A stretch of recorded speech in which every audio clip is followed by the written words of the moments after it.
Good morning, Raptor freaks. Lexi Odds here. It's Tuesday morning. We got a 2 for Tuesday. Double W potential day for the Raptors and the Raptors 905, both playing in action today.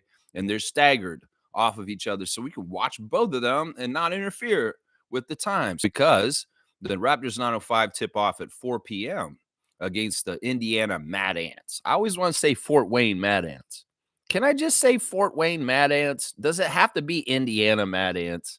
Can it be Fort Wayne Mad Ants? I think that Mad Ants coming from a fort sound pretty cool. Cooler than coming from the state of Indiana. Yeah, Fort Wayne Mad Ants? Oh my God. No, not from the fort. Also, we're playing the Knicks today. Yeah, this is the last game against the Knicks for the season, and they have beaten us all 3 times already before. So, it's an important game in some ways for the Raptors to stop the sweep.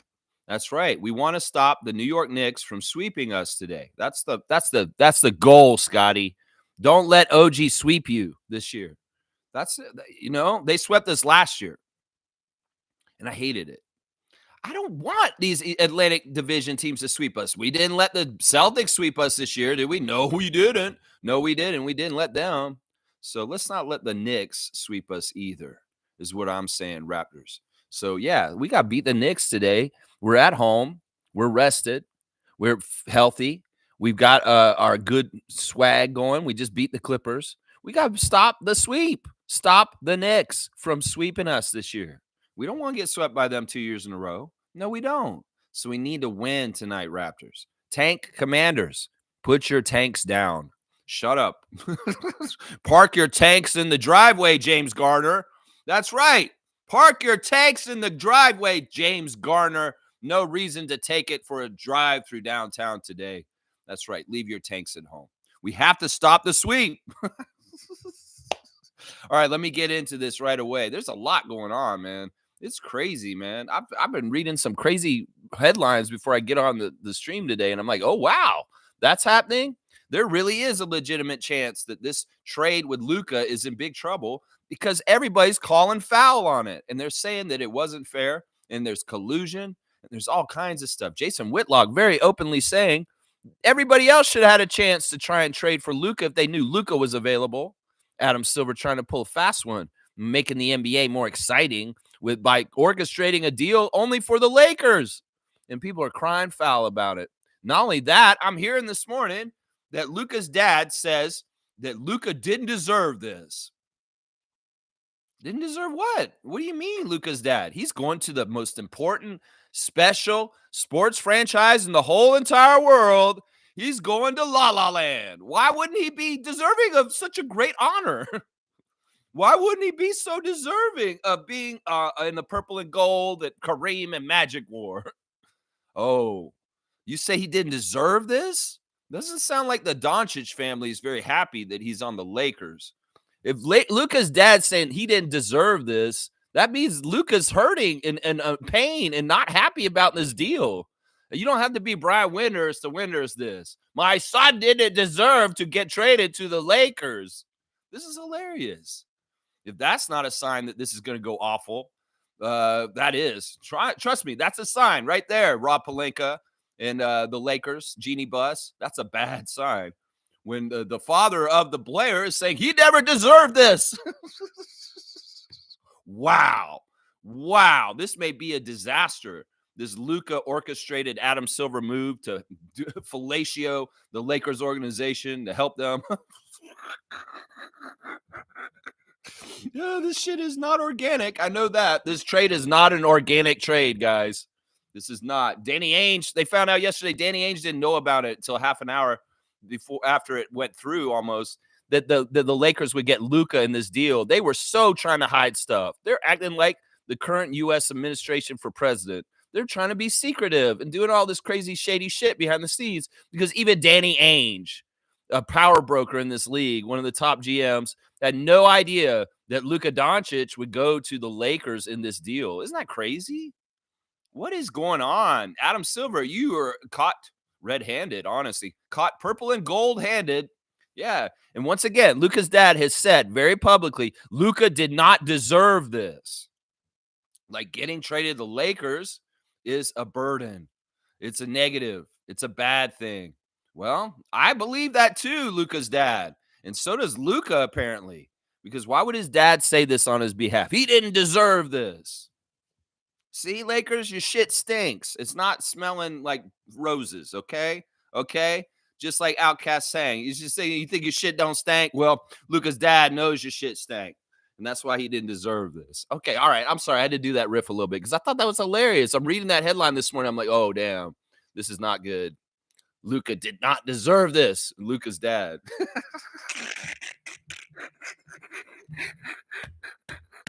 So funny. That's funny to me. I'm sorry. That's funny to me. It's stupid, man. It's so stupid. It's funny. All right, let's go look at the injuries, damn it. Lex, shut up. All right, here we go. We got 2 names on the list. And if y'all know who they are, you'd be shocked to know who the 2 names are because it's like it's all up in the blue. No, it's not Emmanuel. No, it's not RJ. And they're joking with RJ yesterday that are you going to have to pay for the dent you put in the floor at Scotiabank Arena? Come on, man. He plays for the team. They don't make that man pay for that. He pays for his things in the court with blood, sweat, and tears and putting his body on the line and working his body through crazy-ass situations, getting nailed by people and not getting any whistles or foul calls from the referees. So RJ ain't paying nothing for that floor. Y'all try to make him pay for that floor. I'm getting a GoFundMe. We're the fans are taking care of him. All right. So screw that. Don't joke around. The RJ has to fix the floor because he hit the floor so hard with his head the other day. But he's not on the injury list, y'all. So that's a good sign. On the injury list, Chris Boucher is ill. He has a sickness. He did not practice yesterday, guys. Chris sat out practice yesterday because he's got that flu that's been going around on the team. Grady and Jamal have had it. Jamal he's off the list, so he's not having it anymore. So Jamal Shed is back, guys. But Chris Boucher is on the injury list for illness, and he is questionable for today. Bruce Brown is questionable for today also. He got hit in the face in the last game, guys, and he had an injury from that. He actually did not practice yesterday also due to the injury from the Clippers game. So Bruce is also questionable. So Chris and Bruce are our injuries for today. Nobody else listed. No Emmanuel, no Kelly, none of that. So, yeah, I'm looking at a barbecued yak dick starting lineup tonight. It should be our regular starters. We'll see if Emmanuel's still on a minutes restriction and maybe pulled early for somebody like Oshai or Davion. Since Davion will be available tonight, that's a great news. We're going up against the Knicks, and I want our best defenders available, and Davion Mitchell is one of our best defenders. So him being available for tonight is a huge plus. So, yeah, there you go. Bruce and Chris, questionable for today's game.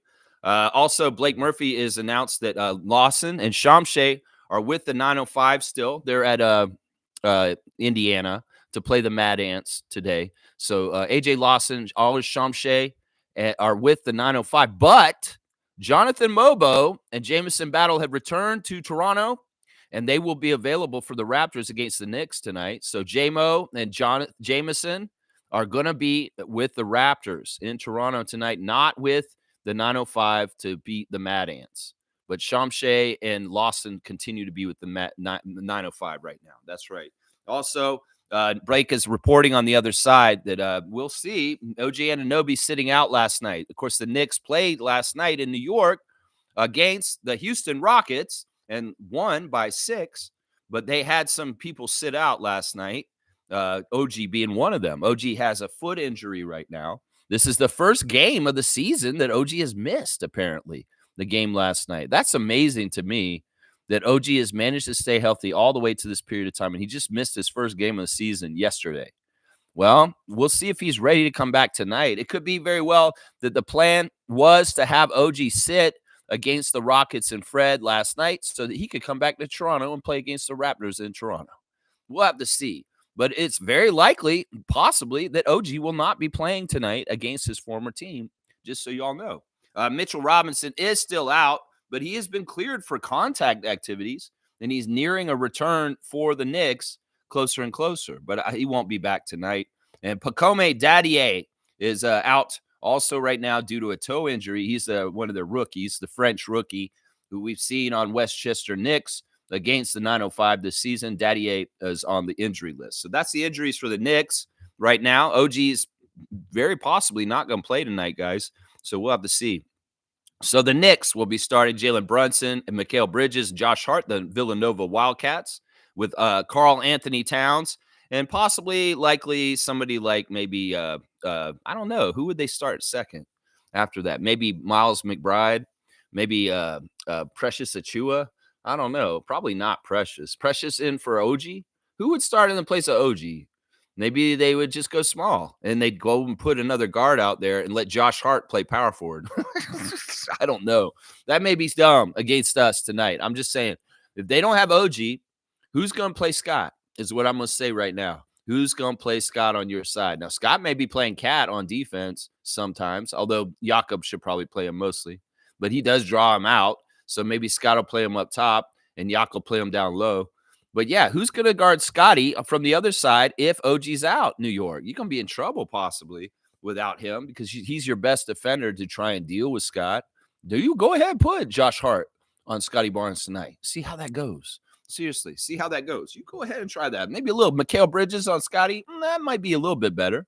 Of course, the Knicks on their bench got Cameron Payne, Miles McBride, Landry Shamet, Precious Achua, Jericho Sims, Tyler Kolek, Ariel Huckleport, Matt Ryan of the Atlanta Falcons, and Jacob Toppin are on their team for their depth. Yeah, that's their injuries. OG's looking like the one that's most likely to be missing tonight. Let's do the referees for the 4 o'clock game against the Mad Ants. Gerda Gatling is the crew chief today, number 24. Kelsey Reynolds will be the referee, number 15. And Josh Reed is the umpire once again. Josh Reed's been an umpire for 905 games quite often recently. Number 28, Josh Reed. So, yeah, 905 will tip off at 4 p.m., guys. So we got them staggered off each other. We get some afternoon hoops with the 905 on a Tuesday afternoon, a very bizarre time to watch a basketball game. But 4 p.m. Tuesday afternoon, we're going to watch some 905 on YouTube. If you'll be there with me, I will be there. We can talk. And then afterwards, we'll watch the Knicks game against the Raptors in the Scotiabank Arena at 7:30. So, yeah, two back-to-back games, doubleheader day. Let's get that double W, Raptors. Let's go look at the referees for the big game at Scotiabank Arena. Yeah, tomorrow we got a back-to-back because we're playing the Grizzlies tomorrow, and it's going to be 90s night tomorrow night. They're going to do a throwback Naismith Cup kind of Grizzlies and Raptors field, kind of like the one that happened in Memphis when we played them there. They did a lot of throwback and Canadian, like, tribute stuff. Well, it's going to be like that tomorrow, and no rest for us because we're going to immediately play the Grizzlies. But at least these are home, back-to-back, so that the Raptors have no travel tonight. They get to stay at home in their own beds and get up and come back and play the Grizzlies tomorrow in the same arena, which is great. Now, for the Raptors game tonight, we got 2 referees we have not seen at all this year, at all, not even once. We haven't seen these guys yet, but we have one ref we've seen the most. So we got 2 refs that we have not seen ref the Raptors at all this whole entire season, and then one ref that's already reffed them 5 times. So let's go through it. Brent Barnecki is going to be our crew chief tonight. He's the lawyer out of Hamilton, Ohio. He's in his 15th season as a ref, number 36. His favorite TV show is Hardwood Classics. This guy's getting down to that Havlicek stole the ball stuff. He also likes the movie For the Love of the Game. His favorite musician is Chris Botti. His favorite book is Ego is the Enemy. This man loves to eat chicken parmesan. His favorite app is FaceTime. He most like to visit Italy. And his bucket list is the Great Barrier Reef scuba dive. There you go. Brent Barnecki was a member of the crews that refereed NBA games in London and Rio de Janeiro in 2014 and in Mexico City in 2018. He also worked the Rising Stars competition during NBA All-Star 2014 in New Orleans. There you go. Yeah, he's got a lot of experience. Brent is a civil trial lawyer, and he is married with 3 children. Yeah, Brent Barnecki is the best ref for the Raptors today, guys. This is tough because, like, honestly, this is not the best ref crew for the Raptors, but they are at home. We'll have to see. Brent, we have not seen this year yet. This will be his first game reffing us. We win 45% of our games in the history with Brent. That's not a good percentage, guys. That's below our franchise percentage. And but the Knicks only win 41%. So he technically favors the Raptors tonight. Brent Barnecki, 45-41 is the split for the Raptors. So that's okay. He's not technically a ref that usually helps us or likes us. Let's just put it that way, though. I will say that. Going to look at the matchup predictor for ESPN as far as how they see the game tonight. They are saying that the Knicks have a 51% chance to win, and we have a 49% chance to win. That's actually a lot closer than I thought. So 51-49 is the split with ESPN matchup predictor. That we have a 49% chance to win in this. This is a lot more 50% than I thought. This is way better than the last time we saw the Knicks. The odds that they're giving us to possibly beat them today, that's pretty good. The second ref today is another ref we have not seen yet this season, and that's Andy Nagy, number 83 in his fifth season out of Toledo, Ohio. He likes the show Seinfeld. He listens to Metallica. That's a badass right there. His favorite meal is filet mignon. He likes to listen to Spotify. He'd most like to visit the Maldives. He wants to get a hole-in-one on his bucket list, and his hidden talent is a barbecue expert. You're a barbecue expert, Nagy? Really? You're a barbecue expert? Do you know anything about a very special dish called barbecue yak dick? Yeah, maybe you're going to find out some barbecue expertise tonight when barbecue takes the court because they playing tonight. So, yeah, Andy Nagy, let's see how much you know about barbecue. Barnes, Barrett, and Quickly. That's right. That's what I'm saying right there. That's right. Nagy refereed 6 seasons in the NBA G League where he worked the playoffs 3 years, 2016 to 2018, and the finals 2 years, 2017 and 2018. Yeah, Andy Nagy's a younger ref. He's not a bad ref, but he doesn't really favor us. He is the best ref for the Raptors today statistically. We win 50% of our games, right down the line, 50%. The Knicks win 57%, though. So he favors the Knicks, 57-50, the second ref. The third ref is a disaster, guys. The third ref hates us. The third ref, we've already lost 4 games this season with her involved. And that is Simone Jelks, number 81, in her 5th season out of Cleveland, Ohio. So we got a couple of Ohioans refereeing us today. Her favorite TV show is The Handmaid's Tale. Yeah, actually, all 3 of the refs are from Ohio, guys. This is weird, man. Her favorite movie is Love and Basketball. Her favorite musician, J. Cole. Her favorite book is the Bible. She likes to eat collard greens and peach cobbler. Her favorite app is Skylight. She most like to visit Africa, and her hidden talent is spoken word poetry. Simone Jelks has officiated 3 seasons in the G League. She also has 3 years of collegiate officiating experience with stints in the Mid-American Conference and Horizon League. Yeah. She took time off. Simone gave birth to a son, Mecca Blue, in January of 2024. She has shared her story about experiencing infant loss during her first pregnancy. So, yeah, Simone has reffed 5 games for the Raptors already this season. 5 games, and only one of them was a Raptors victory. So we're 1-4 with her this season. We lost the last game she reffed for us. Our percentage with her is the worst percentage out of all the refs in the entire league right now. She is absolutely, statistically, the worst ref for the Raptors right now. We win 13% of our games, 12.5%, 13%. Meanwhile, the Knicks win 2 out of 3 games at 67%. So 13-67 is the split with Simone Jelks. Now get it. Listen, she's not been reffing for very long, and that percentage is really bad, though. So, yeah, 13%. That is worse than Murat Kugat. That's like half of what Murat Kugat gets. He's at like 34. She's at 13%. 13% winning percentage for the Raptors. Seriously, y'all. Y'all may like her for certain reasons, maybe because you think she's a fair ref, but she's mean to us, just so y'all know. Simone Jelks, not a nice person to the Raptors. Let's just put it that way. All right, there's your ref report. Bernecki, he's a lawyer. Now, take that as it is, whether you want to trust a lawyer or not. How about that? And, Andy Nagy's not bad. He's a go-getter kind of guy. He's got that boy wonder kind of energy, like Robin. Yeah. But, in some ways, he I don't know. It'll be interesting. We'll see how much this ref crew respects home turf advantage. We'll see. We'll see. Simone's the one I would watch though, because she obviously doesn't like the Raptors. I'm gonna say that right now. All right, there's your ref report for today. It's not the best crew. I'm gonna be honest right now. In some ways, I kind of like the Eric Dalen, Mitchell Irvin crew that we had on Sunday more than this one, because I don't trust Bernecki. Andy Nagy may actually be the fairest ref today, guys. He may be. Yeah. Yeah, Simone's very mean to us. Very, very mean. Daniel Barry's here. Sports Highlights. Yo, Daniel. Good to see you, man. You beat Trevor in to make the first comment. Amazing. There you go, Daniel Barry. Y'all check out his Sports Highlights. Daniel Barry. That's right. Trevor's here with his words of wisdom. What's up, Commissioner J?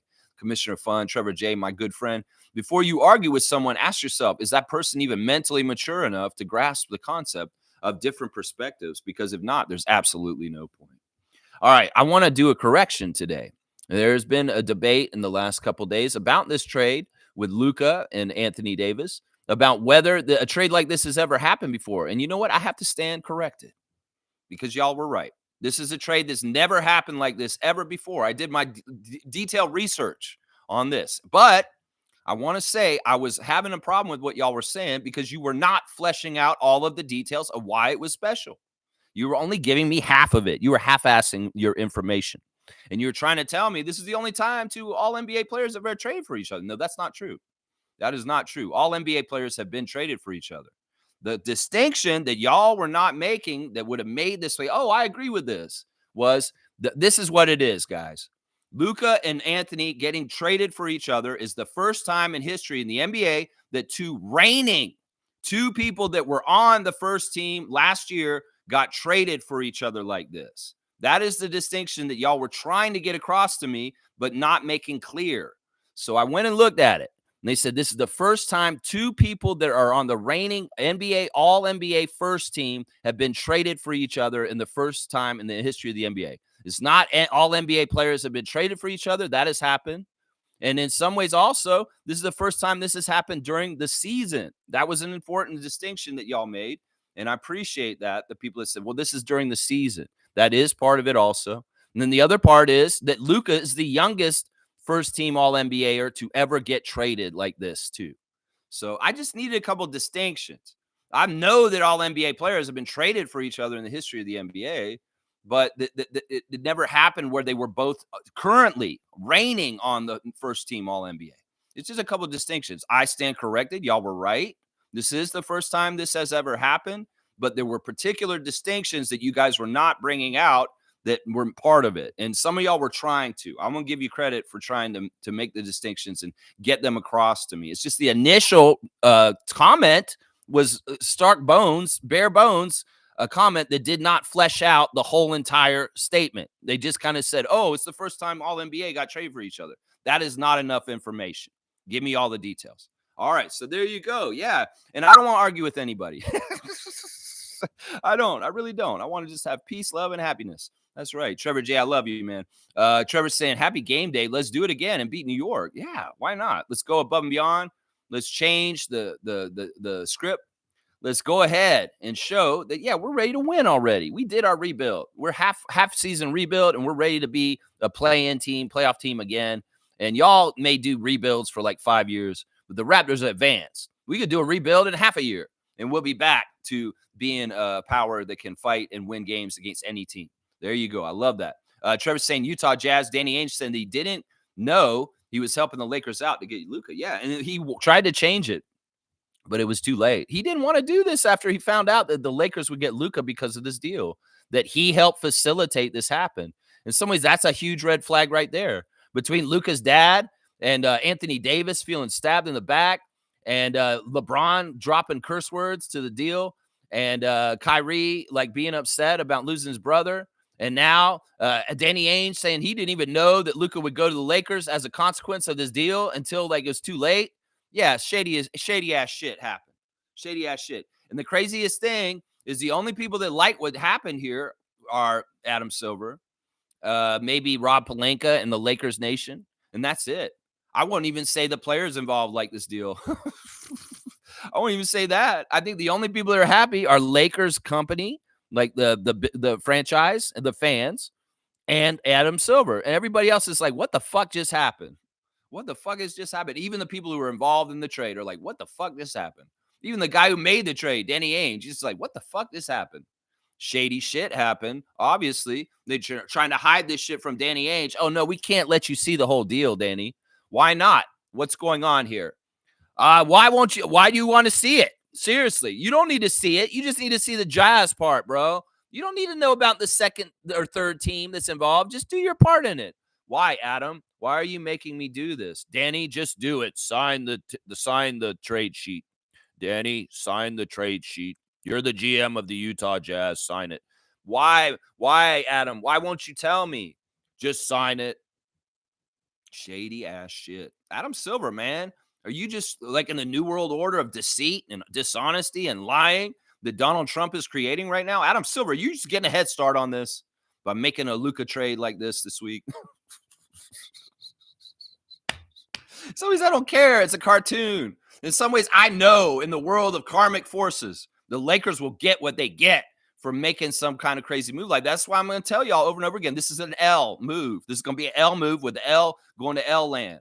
That's right. Luka going to L land is more L's. They're going coming down the road. They think this is just a magic fix. See, that's a problem. The Lakers think they could just magically fix things by getting big names and adding them to their team. They don't ever think about whether these guys fit, whether these guys want to be there, or anything like that. They're so arrogant. They just think everybody wants to come to LA. And then there's all kinds of malcontents, all kinds of problems. Russell Westbrook, different other problems and stuff like that in LA because they think their shit don't stink. And then half the time there is a problem on the down low and their team doesn't function right because on the down low there is a problem. Yeah, they don't build right. They just go for big flashy names and grab and hope that it just works out. Well, good luck with that. Luka's dad said he didn't deserve this. He didn't deserve this. My son doesn't deserve to have to play with LeBron James. That is unfair and mean to him. How dare you make him have to go play with LeBron? Yeah, you can take that either way you want to, me joking about it, because it's funny either way. That's right. That's right. Yeah, this is crazy. Trevor's bringing up the Warriors. All right, Trevor, I don't want to hear any more Warriors rumors from you ever for the rest of this week. Seriously, I'm sick of trade rumors. And y'all reporting and posting trade rumors in our Raptors Freak chat. I've asked you not to do this. I don't care. I only want real trades when they happen reported in there. I don't want articles from everywhere saying, oh, this could happen with this and this. I don't want those damn articles in there. There's already a lot posted in there. Half of it sometimes I don't really think is necessary to put in there. But some of it y'all are putting in there is absolutely not necessary to put in there. If it's Raptors related, it's absolutely fair game. Monique wants to post the collars of Scotty's new dogs. That's great. You guys are going to post some stuff, articles about DeMar that I didn't know or this about this. That's great. But I don't want to hear every single Golden State Warriors rumor in that chat. I just don't. And in some ways, I don't even want to read this comment because I don't care. I really don't care. If Jimmy Butler gets moved to Golden State finally, okay, we'll talk about it. But until then, I don't give a shit. I'm not going to talk about it. Stand by for the big news. Okay, I'll wait and hold my breath.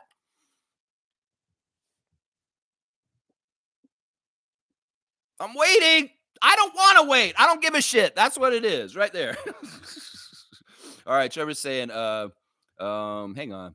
And it's not, I don't want to be disrespectful, Trevor. I'm just sick of trade deadline. I hate fucking trade deadline. And I don't embrace it. And I don't embrace this kind of news. I really don't. Trevor's saying Knicks are on a back-to-back. The Rockets were very physical with them last night, but they ended up winning the game. Yeah, they had home advantage. And who knows what the home cooking was with the ref crew last night. You know, in MSG, it's so hard to beat them. They really got to be off. And the refs have to be fair. You know, in some ways, it's hard to beat them there. I love Freddie. We're going to see them soon. The Rockets are coming up again this weekend. So we'll see them very soon again, too. Yeah, it is what it is. You know, the Knicks are a good team. They've got a great starting five. Their bench is not as good, though. And that's actually key to victory tonight, is if the Raptors can get a really good bench production tonight, we could outscore the Knicks and beat them because quite often the Knicks are not getting jack shit from their bench. They're so concentrated with the points coming from their starters. And if OG's out, that's one of their premium starters out that really contributes at both ends. And how they make up for that. Who's going to make up for the extra points in the defensive presence on the Knicks if OG's out today? So I'm telling you, they're a shallow team. They're not a very deep team. And if they have any key injuries or they have any issues with their starters, they're in trouble for the playoffs. That's why I don't think the Knicks are winning this year. They're not a deep enough team, and their bench is really bad. When you get past Achua, their team sucks. I'm just going to say that. When you get past Precious on their bench, they're bad. They're very, very bad. So in some ways, a way we could beat them is we have better depth than them, and we could come out and play more quality bench minutes. We could beat the Knicks tonight, is what I'm saying tonight. Yeah, there you go. There you go. Yeah, Smooth saying, I really feel for the Dallas fan base, man. The more I analyze the trade, I feel worse about it. Yeah, they took to the streets, man. They're protesting. They took to the streets and went to the headquarters of the Mavs, and they're yelling at that racist, genocidal Jewish lady who's killing all the Palestinians. They're yelling at her and her gambling company for trading the sacred, beautiful, awesome Luka. I mean, it's true. It's a stupid thing. In some ways, this has been orchestrated from the start. The NBA didn't want Luka in Atlanta originally, so they had some sort of weird ass trade with Trae Young on draft day, where to make sure that Luka didn't go to the Hawks. And then the Hawks have had feelings of missing out on Luka over the last few years. They've always thought, like, what if we had Luka instead of Trae? What if we had Luka instead of Trae? And Dallas was just happy to have Luka. Well, all along, the Lakers wanted Luka. They've wanted him since the beginning. Don't trust me. I've seen the facsimile mock-ups of Luka in the Lakers jersey for years now. This is not something new. That image of seeing Luka in a gold and purple jersey is something I've seen before, like years ago, because the Lakers have been pining and wishing for him for a while. Let's just not get this twisted. They have. In some ways, Adam Silver understands having a big superstar in the Lakers is important to keep the NBA healthy for attention, and Laker Nation being their short attention span being involved. I mean, I get it. I get the business model reasons why this happened, but this isn't fair for the league. In some ways, this is bullshit. And I understand why a lot of people, more people are pissed off about this deal than happy about it. Trust me. Yeah, I feel bad for Dallas people. But listen, you know how Toronto people felt around 2004? Yeah, this is how they felt, Dallas fans. This is how we felt too. The fucking grift of Vince Carter by the New Jersey Nets. This is how we felt too, yeah. Franchises are going to feel like this sometimes. And every once in a while, the Lakers feel like this too. And that's when I'm happy and smiling. When they get robbed or they feel stupid. But often their problems are self-inflicted and just toxic assets and dumpster fire stuff within. That's just how it is right there, man. So we're saying this is 25-year-old Luka. It's nothing to do with Anthony Davis. It's taking the face of the NBA and handing him to the Lakers. I know. I'm totally with on all you guys' side as far as like this is bullshit. But in some ways, I don't care about this as much as I care about U.S. politics and the bullshit that's happening there. In some ways, this is just a game. It's stupid and it's silly, just silly shit. And in some ways, I've got to keep all things in perspective and life. And this is just the NBA. It's fun and games. And Luka going to the Lakers just makes me laugh because I know, being wise and seeing a lot, that this is going to fail in the end. And it's going to be another hilarious chapter in the Lakers' history of trying to do something crazy and getting some extra special benefits, and it still doesn't fucking work out for them. Seriously, this is not going to work out for them. I'm going to say this right now. I have a really good track record of calling this when things don't work out like this. Paul George was my latest one last summer. When they got Paul George in Philadelphia, I said, this is not going to work. He's going to be horrible for them, and he has been. Their team is absolutely sewered this year, and Paul George has just added misery to Nick Nurse's life. So I'm going to say this right now. Luka Doncic is not a Laker in his heart. If his dad's saying he didn't deserve this, that tells you everything you need to know. And that is going to cause a problem. They're going to try and smooze them and make him happier and stuff, but they don't understand. Luka had everything he wanted in Dallas, and he had it perfect, and they screwed it up because they forced a trade of him to the Lakers. In some ways, he may be pissed at them, and he may be a little bit like rebelling on the down low within. Seriously, he could do this.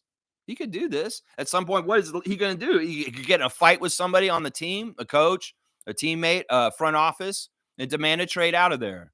Seriously, this could all happen still. Lakers Nation, y'all go ahead and get all crazy and wild and celebrating. But I think he doesn't want to be a Laker. I'm going to be honest with y'all. I really don't think that Luka ever had any intention of ever playing for your team, even though y'all have been wanting him to play for y'all for so long now. Yeah, I don't think he ever had any dream whatsoever of ever wanting to play for the Lakers. And he was perfectly happy working for Mark Cuban in Dallas. Yeah, this is crazy, man. This is crazy. Smooth saying Lakers know that they're likely to be worse in the immediate, but their future is shining brighter than ever. I don't agree with this because, first of all, he's got a take to this. And there's no telling if Luka will ever be happy in LA. He could be discontented and it could be a disaster. And he could force his way out in like a couple years from now. Seriously. He may hate LA, y'all. Seriously. He likes Cowboys. He likes a rural atmosphere. He likes Texas. He may not like LA and Hollywood and the traffic and the smog and the wildfires and the paparazzi and the bullshit. There's a lot more to LA. In some ways, some people love that stuff. They get involved with it like Shaq did. And some people just absolutely hate it. Some people don't like playing in New York for the same reason, too. New York and LA are such a microscope.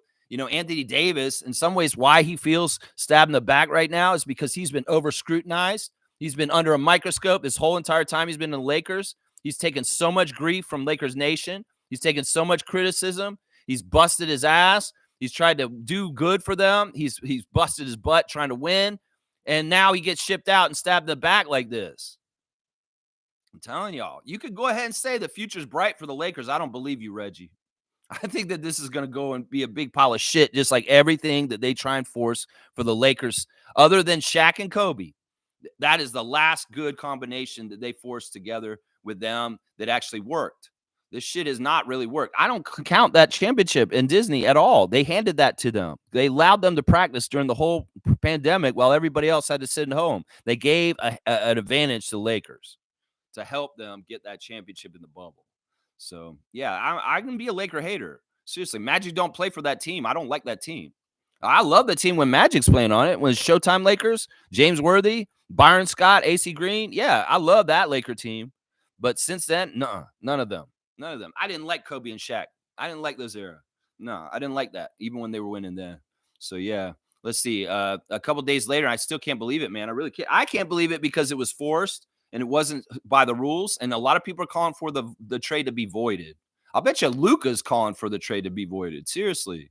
Him personally. You going to tell me this is all rosy and happy for the Lakers? No, not when Luka's dad's coming out with a headline this morning.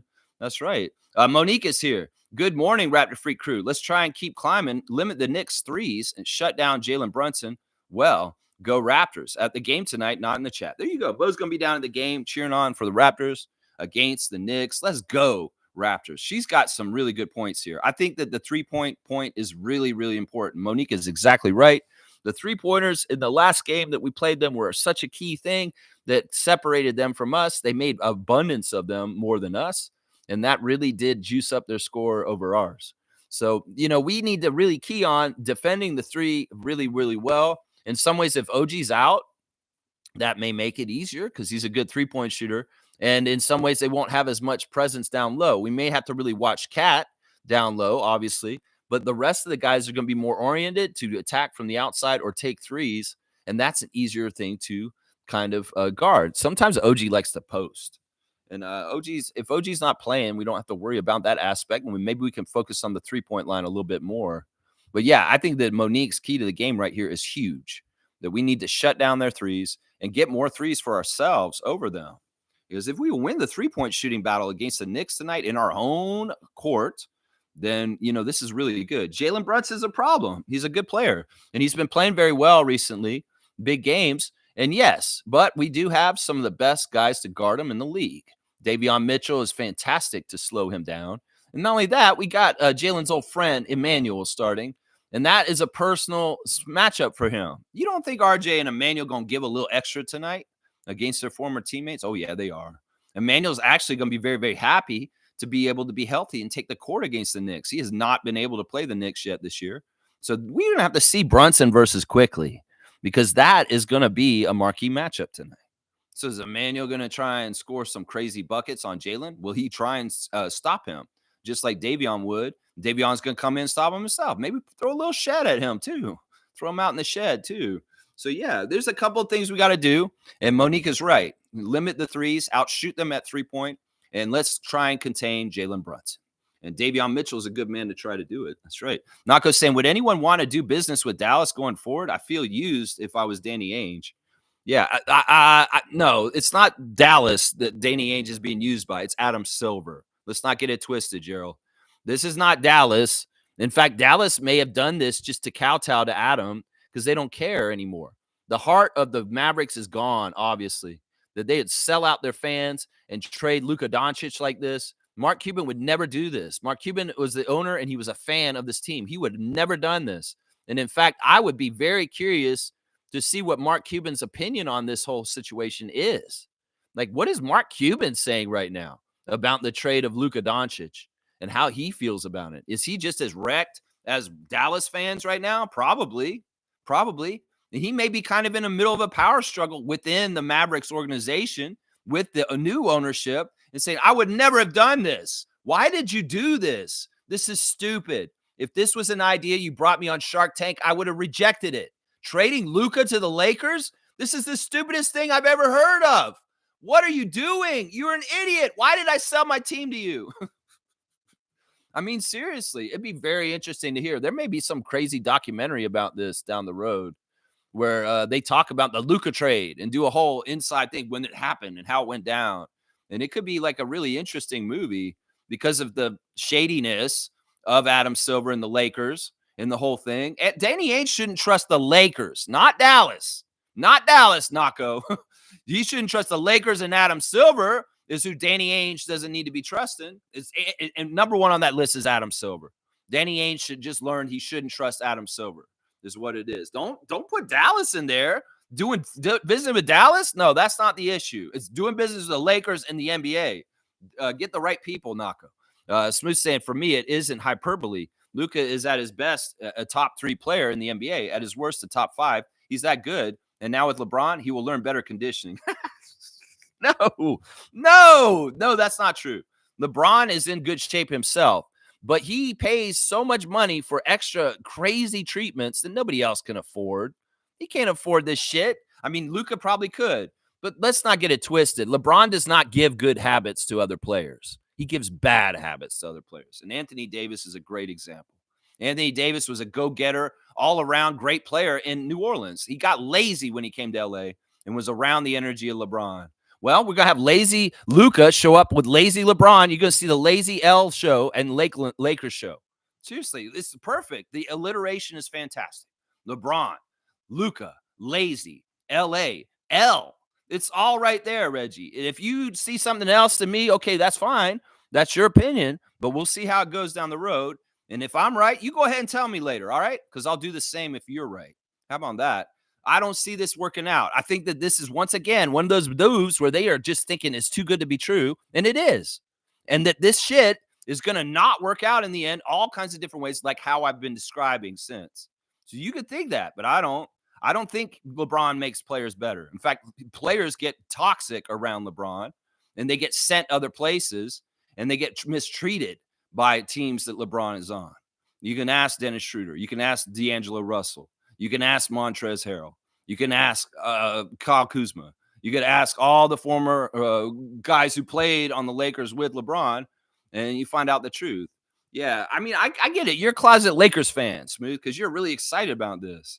And your designation for Luka, nothing's guaranteed about this. Seriously. Once again, Luka is a player that has not played a full 82-game season ever. And in some ways, the Dallas Mavericks made this decision because they don't want to pay him a huge amount of money to not get a full potential max star. And it's not good business to them. So that's part of the reason why they did this deal, is because they don't trust Luka to stay healthy. And in some ways, I don't think Luka's a winning player. I'm going to say this again. You can call him a top 3 at best, top 5 at worst, but I don't agree with this. Because in some ways, once again, I think he's like LaMelo. He's a trick shot artist. He's not fundamentally a good player in some ways. And he's not a winning player in the NBA because he doesn't do the dirty stuff that dirty players need to do to win. And that's certain hustle things and certain kinds of things. He's just lazy. And that's why it's perfect that he plays with LeBron. Now they got 2 players that play a similar kind of game. They're both lazy. The Lakers are a mess. This looks good on paper or sounds good, but this is absolutely not a good deal for the Lakers. You can say it's not good for them intermediately. I don't think it's good for them in the long term either, because I don't think Luka's going to like LA. I'm going to say it over and over again. I don't think Nikola Jokic would play for the Lakers. Seriously. You think Nikola's going to like being in LA? No, he won't, because he's from Europe. He loves horses. He loves his daughter. He doesn't love all the glitz and the glamour and all that extra bullshit. It's a headache to him. He hates it. So that's the thing I'm trying to tell y'all, is that Luka's more like Nikola than you think. And Nikola Jokic is a no-nonsense. I play basketball. In fact, I don't care about basketball half my life otherwise. And I just want to be left alone kind of person. And LA is not a place to play if you want to be left alone on your off time. Let's just put it that way. And I'm pretty sure Luka's like that. Yeah. Carlos saying, morning, Lex and fellow freaks. Orange man flinch. Canada strong. Yeah. Well, this is the pattern. This is the pattern. And once again, all right, we're going to do a little segment about the dumbass president. Every once in a while, we'll do this. He did this right away as soon as he got inaugurated. He threatened a TikTok ban, right? It's all show. In some ways, he's getting booked like Vince McMahon would book WWE. In some ways, I'll bet you Vince McMahon's telling him to do this shit, whether it's the fake assassination attempt, all this kind of shit. It's all wrestling orchestrated. One of them is the TikTok. He said, oh, they're going to ban TikTok. Oh, no, they're going to ban TikTok. Made a big thing. In some ways, he just wants to call waves. He wants to show he has power. He wants to show that he is a great person in some ways. He was trying to show that, oh, they're going to ban TikTok. Congress wants to ban TikTok, which is a show. They told him to do that. And then Trump's trying to come in and say, oh, no, they can't ban TikTok. I'll save you, TikTok people, trying to act like he's a hero. It's all a show. It's bullshit. This is the same thing with this thing, the tariffs. Listen, we should still do what we were going to do. Buy Canadian, buy local, do all that stuff.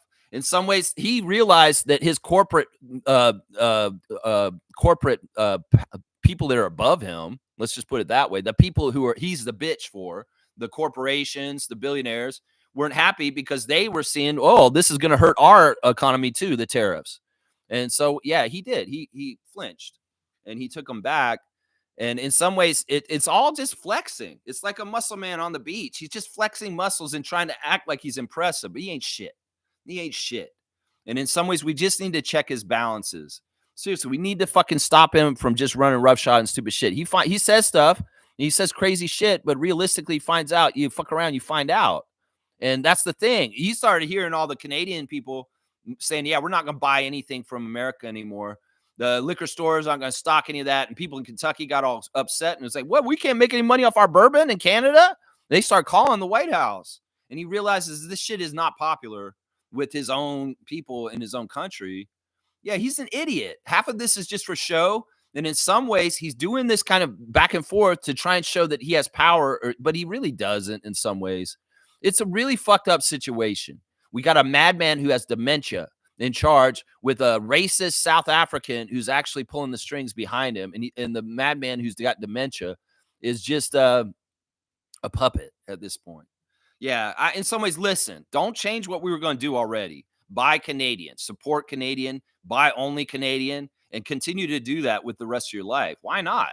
We need to be more self-sustainable and stronger as a country. Well, let's support our own people because the U.S. is jackasses. And I think even though they did this and it's gone, we should still do it because in some ways we need to show them that, yeah, we're an important trade partner and we're an important friend. And you are mistreating us right now with your new administration, United States, and we will not be pushed around. So that's what I'll say, y'all. Let's limit the political stuff. I really don't want to do politics at all. I really don't.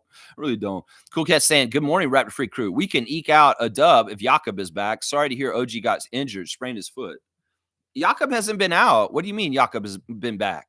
When is Jakob out? He wasn't been out for a while. Cool Cat. Yeah, Jakob's playing. He played against them last time. I don't understand what you're saying. It's more important that IQ is back because he hasn't played in a New York game. But Jakob's played in the games against New York so far this year. I'm pretty sure, other than maybe one of the ones earlier in the season. But he played at Christmas. He was in that game where we got beat by them around Christmas. So, yeah, it's important that he plays. Yeah, because of Cat. But even if he doesn't play, Scotty played Cat pretty good too the last times we played him. He's been bodying up with Cat. and he kind of likes the assignment against Carl Anthony Towns. But yeah, there's nothing wrong with Jakob. You're making me confused. In some ways, this is keying on my autism. That like, what's wrong with Yak? There's nothing wrong with him, right? He's been healthy for like a month, right? Yeah, he hasn't missed any games in a while, right?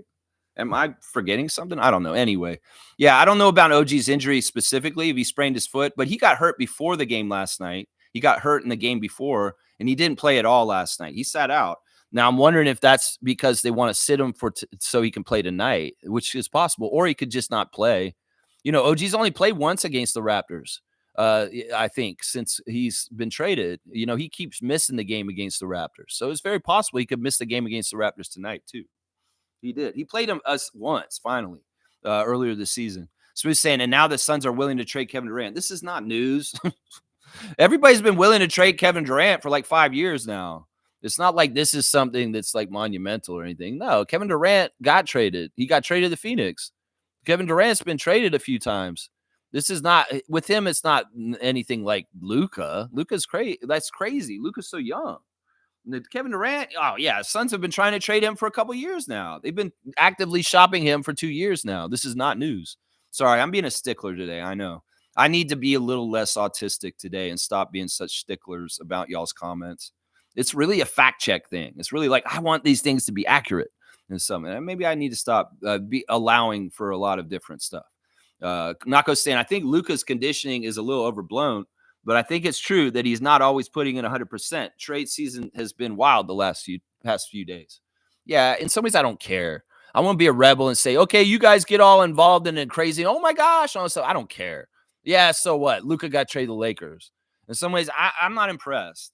I don't care. I really don't. The NBA has different players on different teams. He's just another level of player that got traded. There's so many trades all the time. I'm not going to overly importance this just because it's Luka Doncic.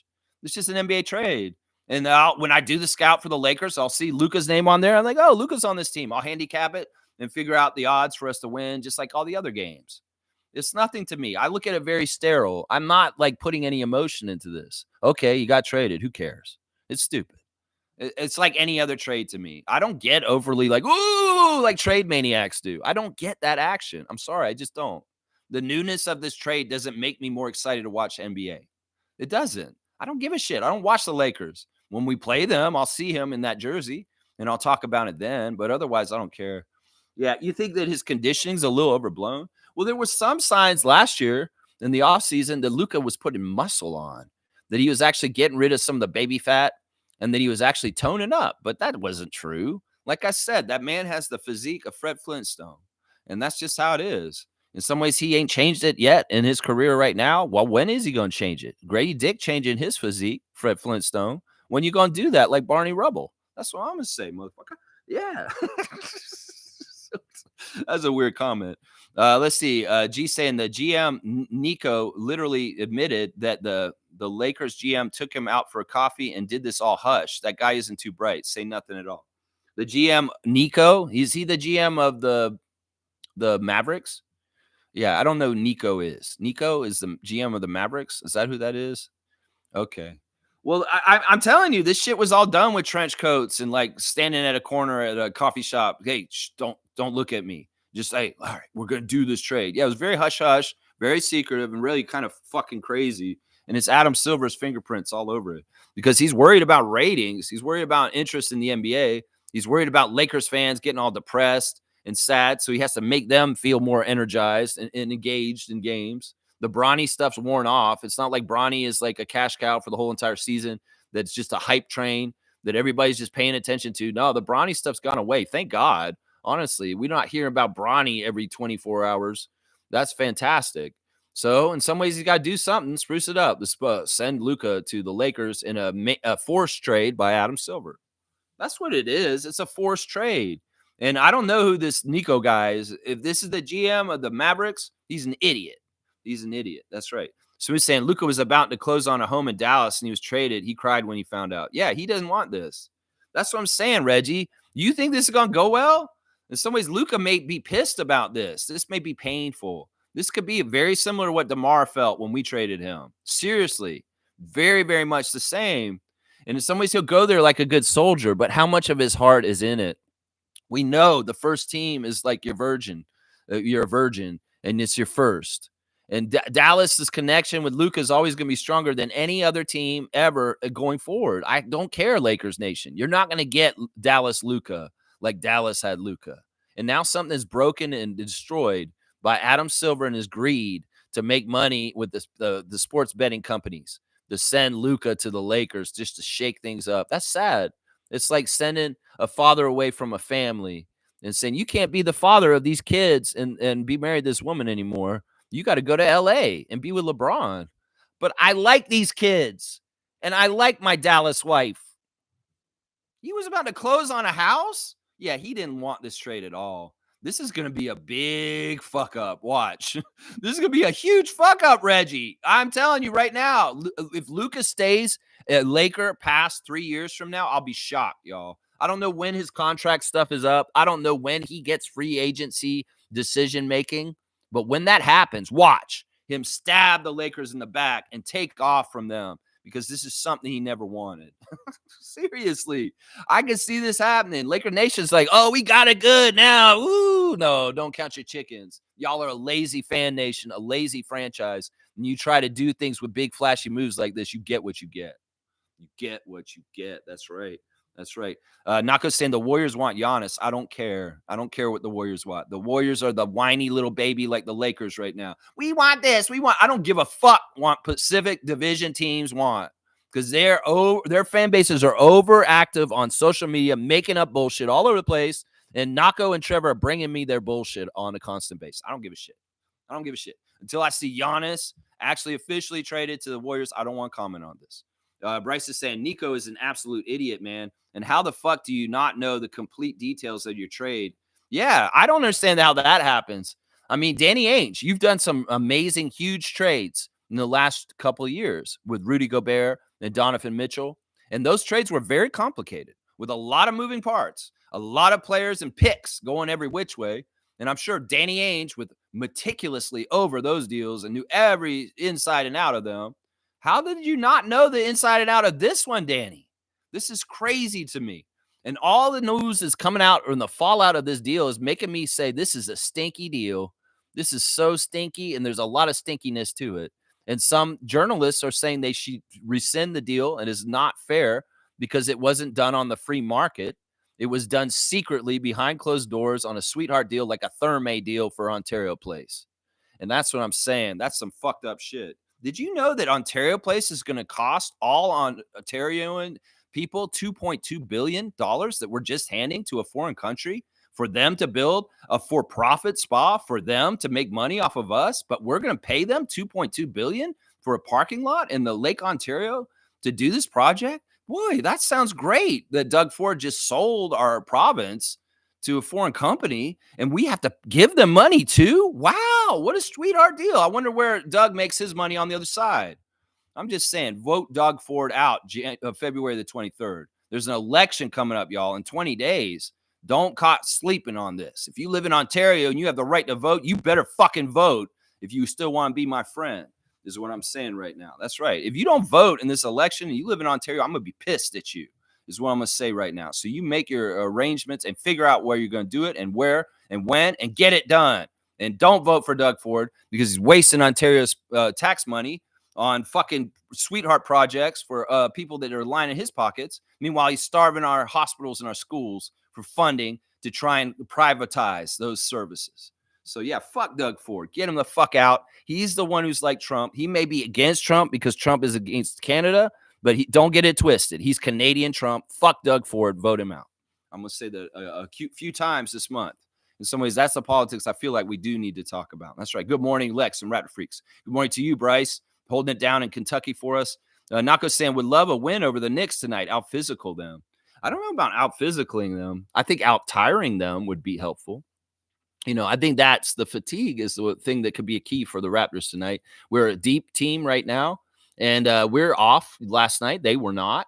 So they're going to be in a back-to-back situation, and we have a deeper bench. So let's really come at them with energy tonight, Darko, and bring our best, very quick effort all over the place, tire them out, and maybe by the fourth quarter, these guys just don't have juice compared to the Raptors in New York. That's right.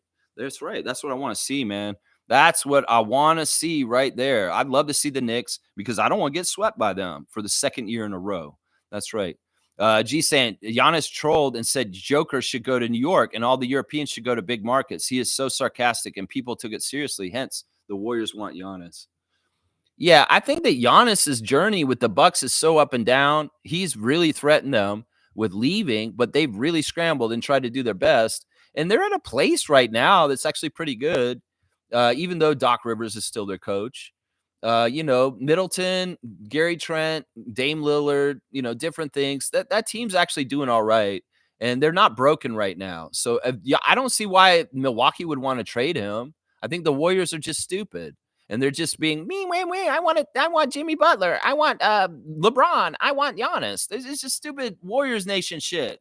I don't want y'all to keep bringing me Warrior Fan Nation bullshit. Seriously, if it's not a real article with a news article that's saying this has happened, I don't want to hear the rumors. I don't want to hear the manufactured fan articles that are written by Golden State fans that are wishing for Giannis. Because honestly, I don't read the Toronto versions of them by our fans. Why would I read the Warriors Nation version of them? Seriously, I don't even read the ones for our team because I have so little regard for fan wishes for trades and talking about this could happen and this could happen. It's all bullshit. You're wasting my time. If it didn't happen, I don't want to talk about it. So why would I talk about Warriors Nation's fan rumors if I'm not even willing to talk about the Raptors fan rumors? Seriously, y'all. Seriously. Come on now. Come on now. Fiercely saying, morning, fam. Happy game day. One of my older brothers passed on Sunday. Oh, man. I'm sorry, MJ. If possible, keep in contact with your close ones as tomorrow is not promised. MJ, I'm so sorry. In some ways, this is like a words of wisdom from MJ right now, and she's feeling it for real. Listen, this is so true. And I know Trevor said this one, and Randolph too, that tomorrow's never promised, and that every day is a gift, and that when you get up and you get to see another day, you need to treat it like that. And that is important to get your affairs straight at any given moment with the people that you care about, because you don't know the next time you're going to see them. So in some ways, it's important not to be on the bad side with people because you don't want to have a regret that you never got to say something to them before.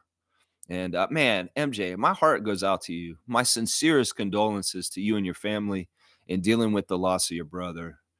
And I hope that it gets easier. But I know, you got to go through the proper grieving process and really feel it. Because if you put it off and you don't feel it fiercely, it'll linger longer than it has to. So go through the grieving and really honor him. I hate hearing this kind of stuff. I really do. Fiercely saying happy for the multiple wins in January and extremely positive for the games to come. Something has shifted in our defense, and I love it. Yeah, it's working really well. The press have been so insulting to Darko in the interviews recently.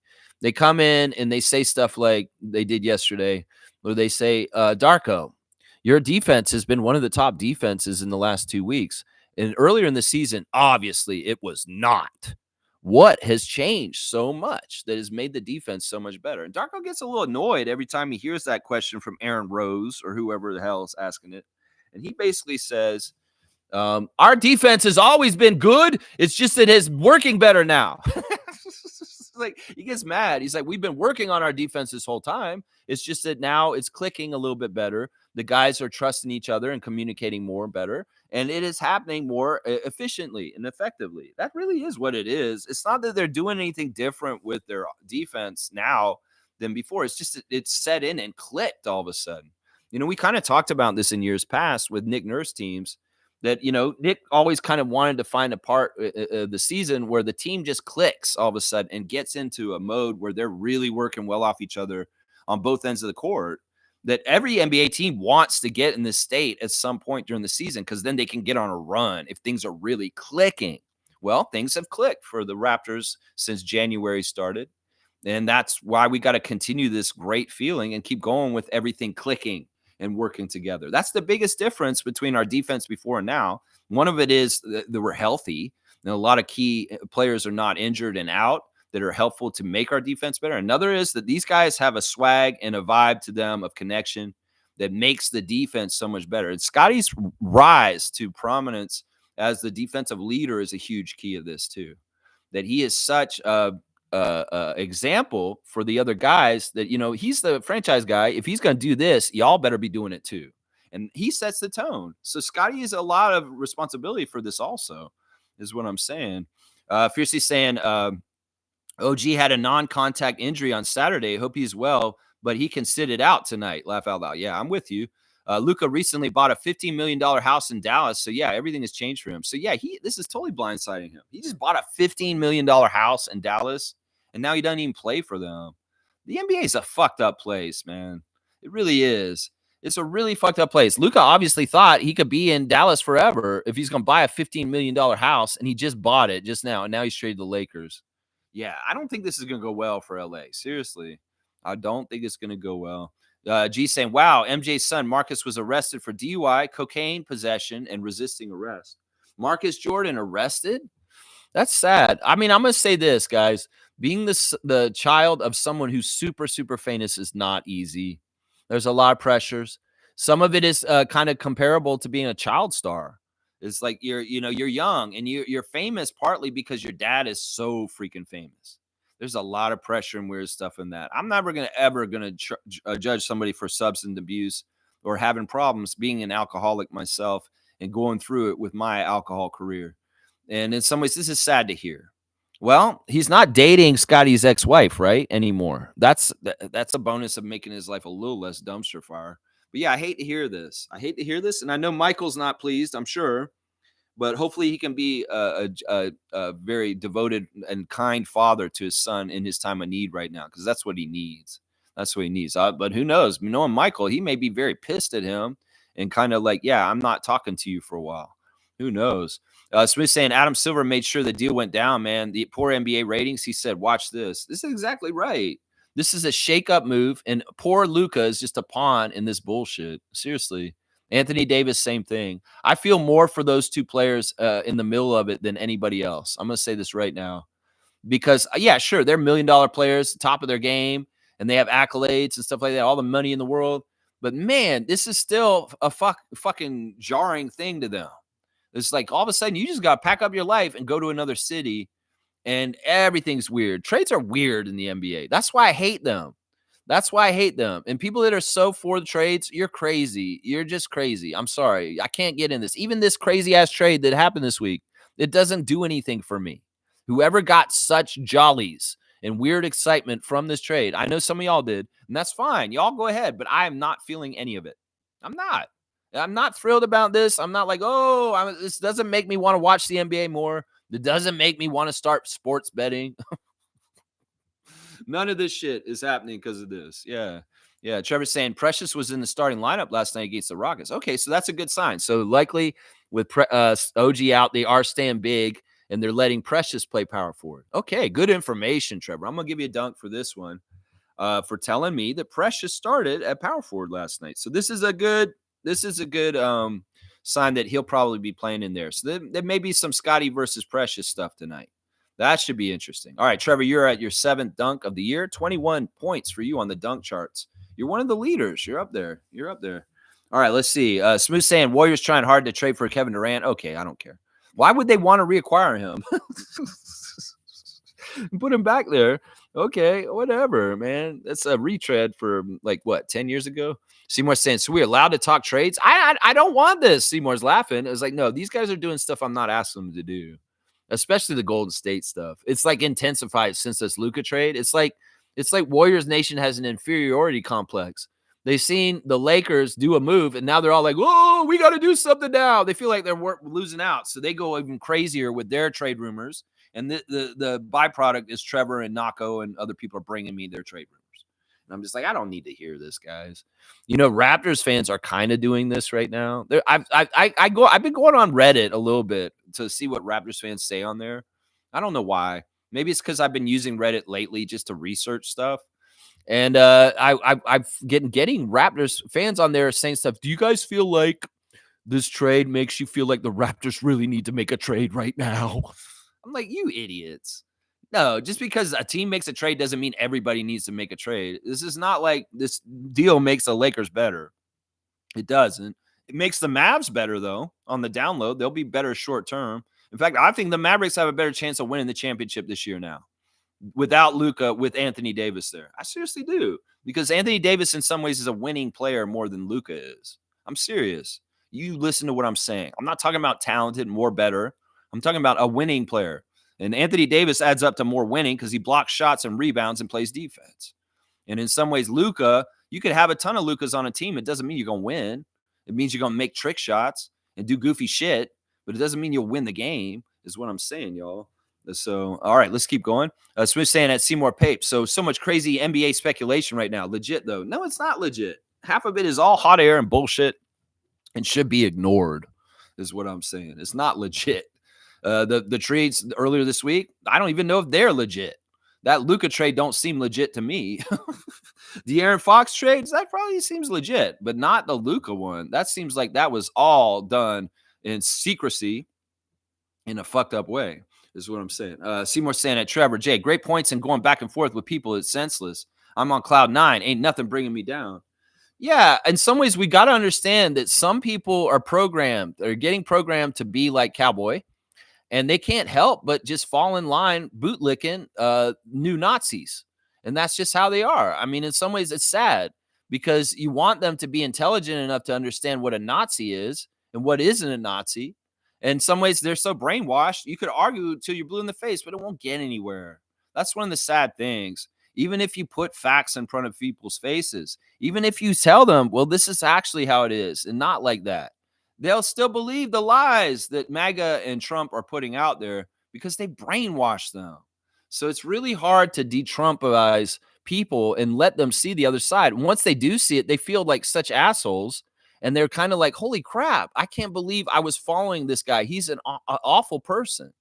There's some people that are actually coming around on this slowly but surely. But also at the same time, because they got power all of a sudden, there's some people that are scared they're going to go kowtow to them and start licking their boots because they're worried and they want to be safe for themselves.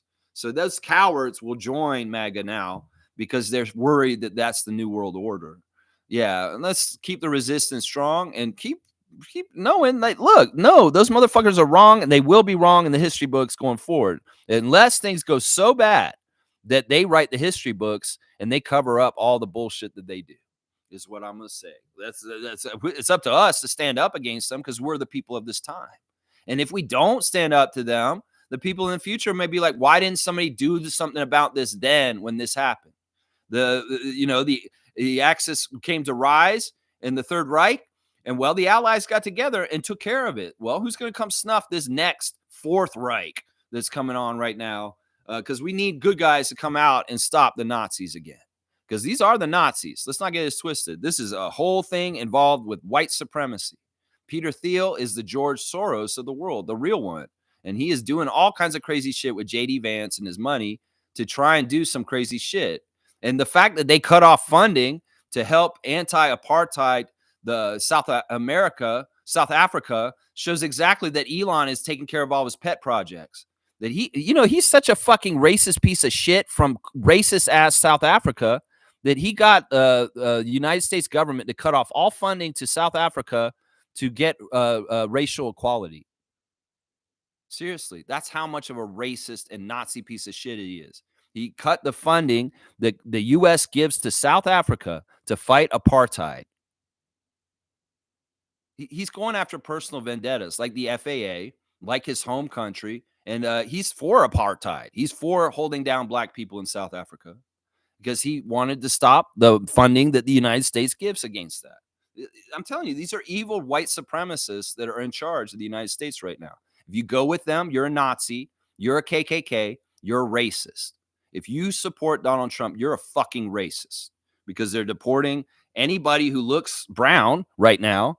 They're going to Native Americans at reservations, ICE, and they're trying to deport little Native Americans who've lived here the whole time. They're not Mexicans. They're not illegals. They're so stupid. They're racial profiling, and they're harassing people that have been harassed on this continent since the white man came here and were here before us, and treating them like illegals.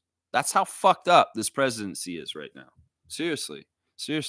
Anyway, I'm going to keep going. If you're not mad about some of the things I just told you, well, we need to start getting mad is what I'm saying right now. Yeah.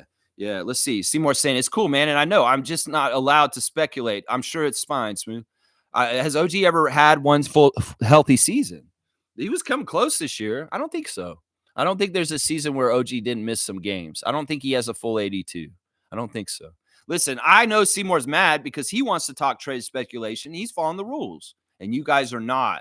So please respect my rule about don't report trade speculation here. We have enough real world news to talk about that we don't need to talk about the Warriors' little wet dreams. All right, y'all? Seriously. Seriously. Randolph saying game day blessings, beloved Raptor freaks, a most informative gang. No matter the challenges you face, see yourself on the other side of it and at a much better place than you were. Yeah, I love that. In some ways, it's really easy to see things going the way they are and think that it's just going to get worse and worse. Well, let's imagine a better future. Let's imagine a future where we kick the fascists in the face and get them the fuck out. And we take back democracy for this continent in the United States. Because that's the thing that's the trouble. We need to save Lady Liberty. We need to save the democratic system that the United States forefathers built that is crumbling down by a wannabe dictator and his little billionaire prince that is standing next to him. So this is important, y'all. Blessings to you, Randolph, and blessings to Philip's family and all the Raptor Freak families, especially Fiercey's family today. Blessings to them. Seymour said, I got us winning by 9 tonight. Let's effing go. I like that. 9 like RJ's number, 9. Yeah, let's put that L on the Knicks with the number 9, just like RJ's number. I love it, Seymour. I love that. Cool Cat saying, Luka got traded secretly to save Lakers franchise now that LeBron is on the way out. Anthony Davis not able to be the face of the Lakers consistently. Luka is the face of marketing strategy for the NBA. Exactly all truths. That is exactly all correct. And exactly right on point is exactly the reason why they did a lot of this exactly right there. Right there. There we go. There we go. Where's that comment? I lost it. Just say, yeah, you got traded to save the Lakers franchise. I hope he destroys it. Honestly, they deserve it. They deserve it. Luka, go in there and fuck them up on purpose, just to spite the whole thing, just to spite Adam Silver, just to spite Rob Pelinka. Just do it, man. In some ways, you're the inside man now. Go there, fuck around, have fun, smile, but don't give a shit. Be casual and just spin your wheels and never, ever win anything. Do that. Seriously. You might enjoy it. You might have a lot of fun, man. Seymour saying, thank you, Randolph. Yeah. Bryce is saying, this trade is so atrocious. We were blaming Adam Silver. It's not that the trade's atrocious. In some ways, if this trade organically had happened, I'd accept it, but it's obvious it did not organically happen. This is a forced trade by Adam Silver and the NBA that has not organically happened. This is a nice little treat, a present for the Lakers franchise that Adam Silver forced to happen. And in some ways, I don't even know if the Mavericks had a choice. I don't even know. Y'all could say Nico's an idiot, but it could very well be Adam Silver's like, you need to do this. And in some ways, the Mavericks aren't owned by Mark Cuban anymore. They're owned by a corporation, a betting corporation. And in some ways, their decision-making is not going to have any heart or connection to it like Mark Cuban would. Mark Cuban's going to go ride on the plane with Luka and love him like a best friend. Corporation ain't there in the plane with him. Don't even know him. They're going to treat him like another number. So that's part of it right there. The family of the Dallas Mavericks franchise went out the window when Mark Cuban is no longer the primary owner. And, well, this is part of the cold world of corporatism, that Luka is getting treated like just a commodity. And that's just how it is. It's just how it is, man. That's just how it is. Fiercely saying, yes, a Cool Cat. Luka was totally save the Lakers franchise and make sure they stay relevant once LeBron is out. Yeah. I mean, they could do this other ways. They didn't have to steal the franchise player of the Mavericks to do this. There's other guys coming out. I mean, why don't you just stop artificially propping up the Lakers with their record every year and fucking let them bottom out so they get the capture the flag sweepstakes? You know, you could have done it that way too, Adam Silver. A little bit more organic, fair way, instead of showing that you absolutely have favorites. And you're going to hand a player like Luka Doncic, the Lakers strong arm him over there. I'm just saying, y'all could have organically. Oh, wait, Rob Pelinka's an idiot. He can't build a team up from the bottom. He needs to be handed a franchise player to have any kind of success. Okay, I guess that's what it is. That Rob Pelinka is a fucking dumbass and he doesn't know how to do his job. So the Lakers need hand-holding by Adam Silver. Is what I'm finding out today. Is what I'm finding out right here. That's right. That's right. Let's see. Seymour saying at Milvestre, your team is getting stone cold stunner tonight. Dun dun dun dun dun dun dun. Dun dun dun dun dun. Dun dun dun dun. Hey, listen here, Carl Anthony Towns, you jabroni. I'm gonna take you down to Rattlesnake Hotel, and I'm gonna put that stunner on you. Yeah, because that's what Stone Cold says so.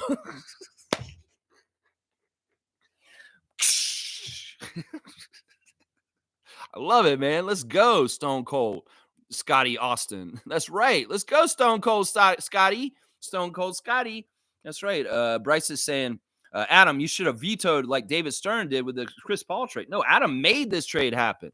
There's no veto. This is a forced trade by Adam.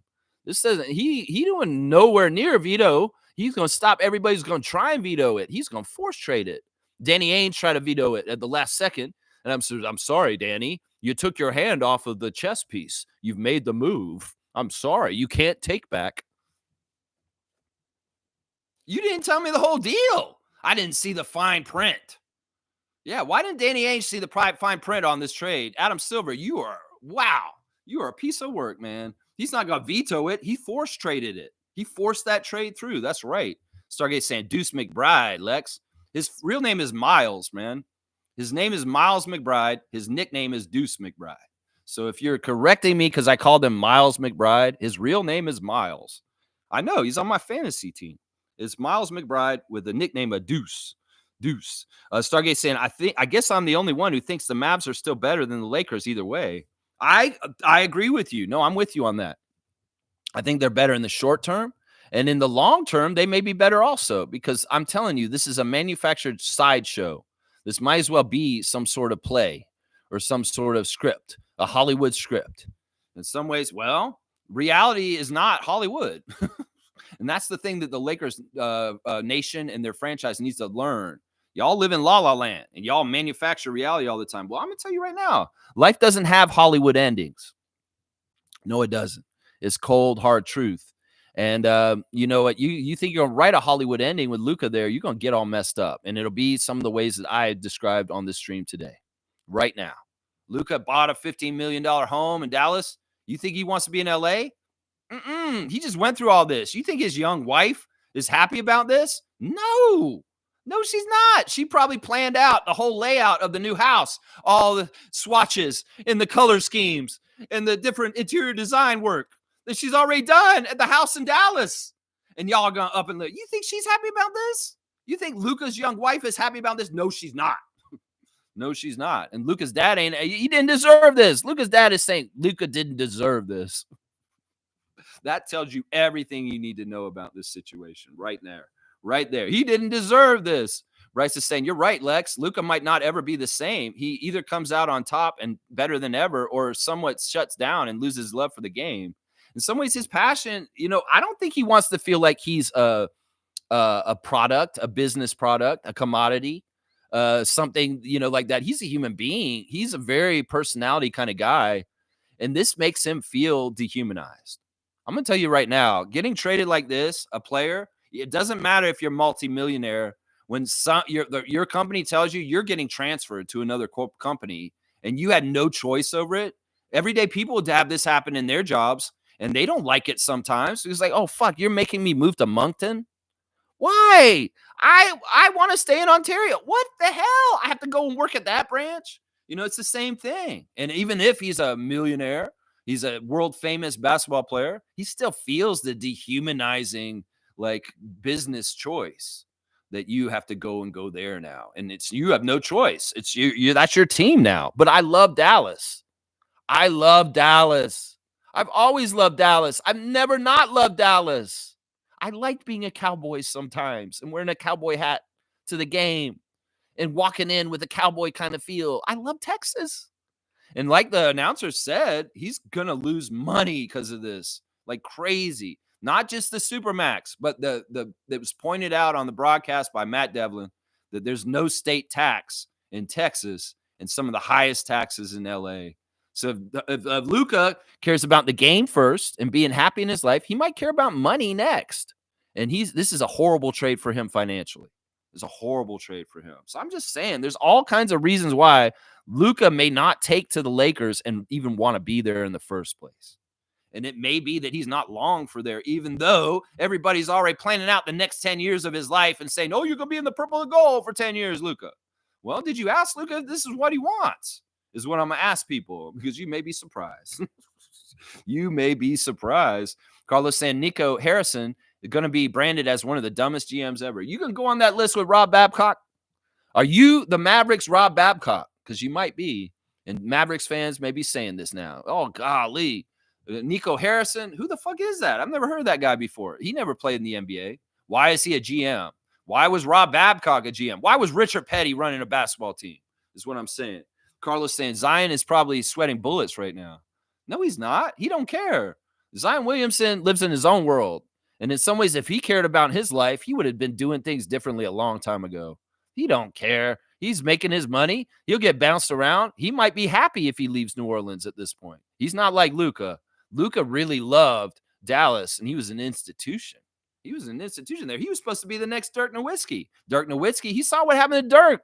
He's probably like, man, I'm going to be just like Dirk. I'll be a full career Dallas Maverick because Mark Cuban allowed Dirk was allowed that. Wait, Mark, you sold your team? What? No. And then he gets traded. Seriously, Luka was supposed to be the next Dirk, and he was going to be a Maverick for life. This got all screwed up by Adam Silver. All screwed up by him. And it's really stupid, honestly. He messed this up, honestly. It makes the league look very unfair, is what happened. That's the worst thing about this. It makes it look so much favoritism for the Lakers. And that's a big problem when you're trying to say this league is fair and on the up and up. That's why I don't even bother saying this league is fair at this point. I know the Celtics and the Lakers get favors. I know the Knicks get favors. And that's why Masai Ujiri is a G. And we're going to beat all the odds and beat them anyway, because we're like that. We don't need no favors. We'll go a hard way and we'll beat all y'all's asses still, even with all of Adam Silver's handouts that he gives to the main franchises of the NBA. Yeah, we'll beat them still. We don't care. We don't need handouts like the Lakers in Toronto. No, we don't. Well, you could put us at a detriment and we'll still come up and beat y'all too. That's right. That's right. That's right. Let's see. Nako's saying Mavs are better than the Lakers. 3 years from now, I think it's going to be the Lakers being better. Listen, once again, I'm going to predict that Luka's not going to stay in LA, even though they think he will.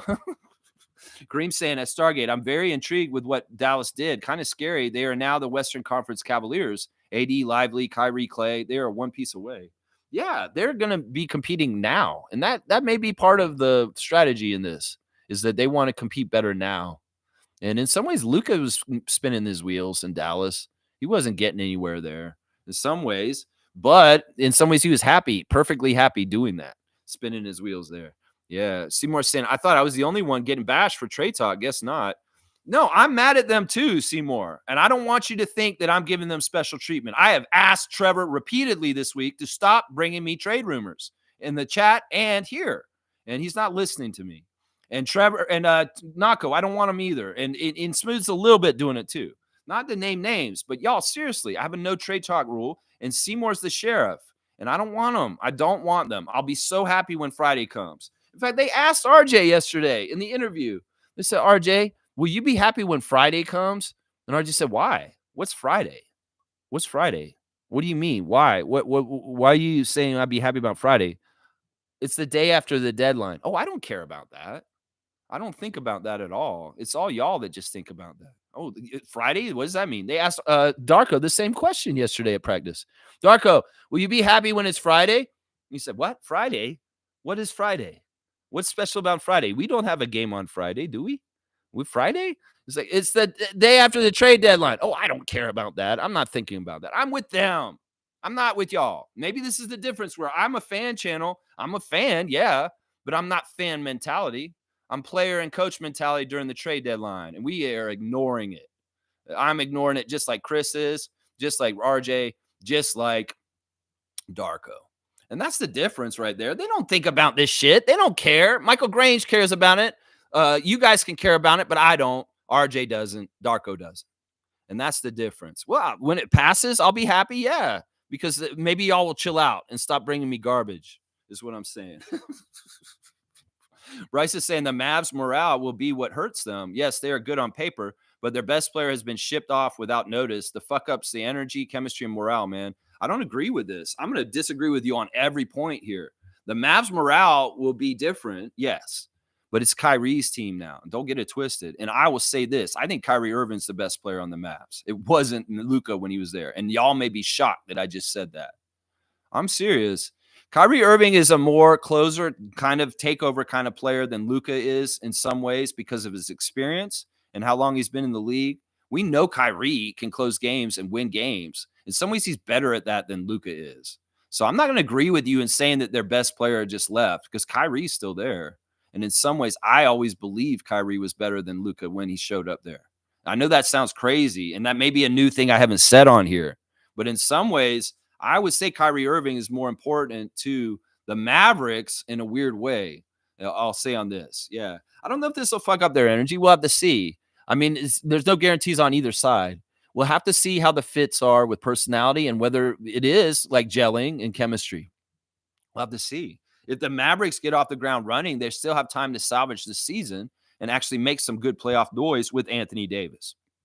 So we'll have to see. We'll have to see. We don't know. We don't know. It could very well be that Kyrie is more freed up to be a leader now on this team, and his leadership is very strong, and their team gets it together more. In some ways, Luka and him sharing it, maybe Luka was casual about it, kind of playful and not as serious as Kyrie is. And that could be part of it. Nako saying, assuming the Mavs are healthy, I don't think it'd be terribly hard to build around Luka, but we'll see how it goes. All right, I'm not. You're saying two different things here. You don't think it'll be terribly hard to build around Luka? That's not the issue with the Lakers. The Lakers it isn't about building around players. Well, it is actually. They've not been very good at building around LeBron in the last few years. Often, a lot of the people they bring in to try out next to LeBron just as a complete fail. So why would that pattern change, Gerald?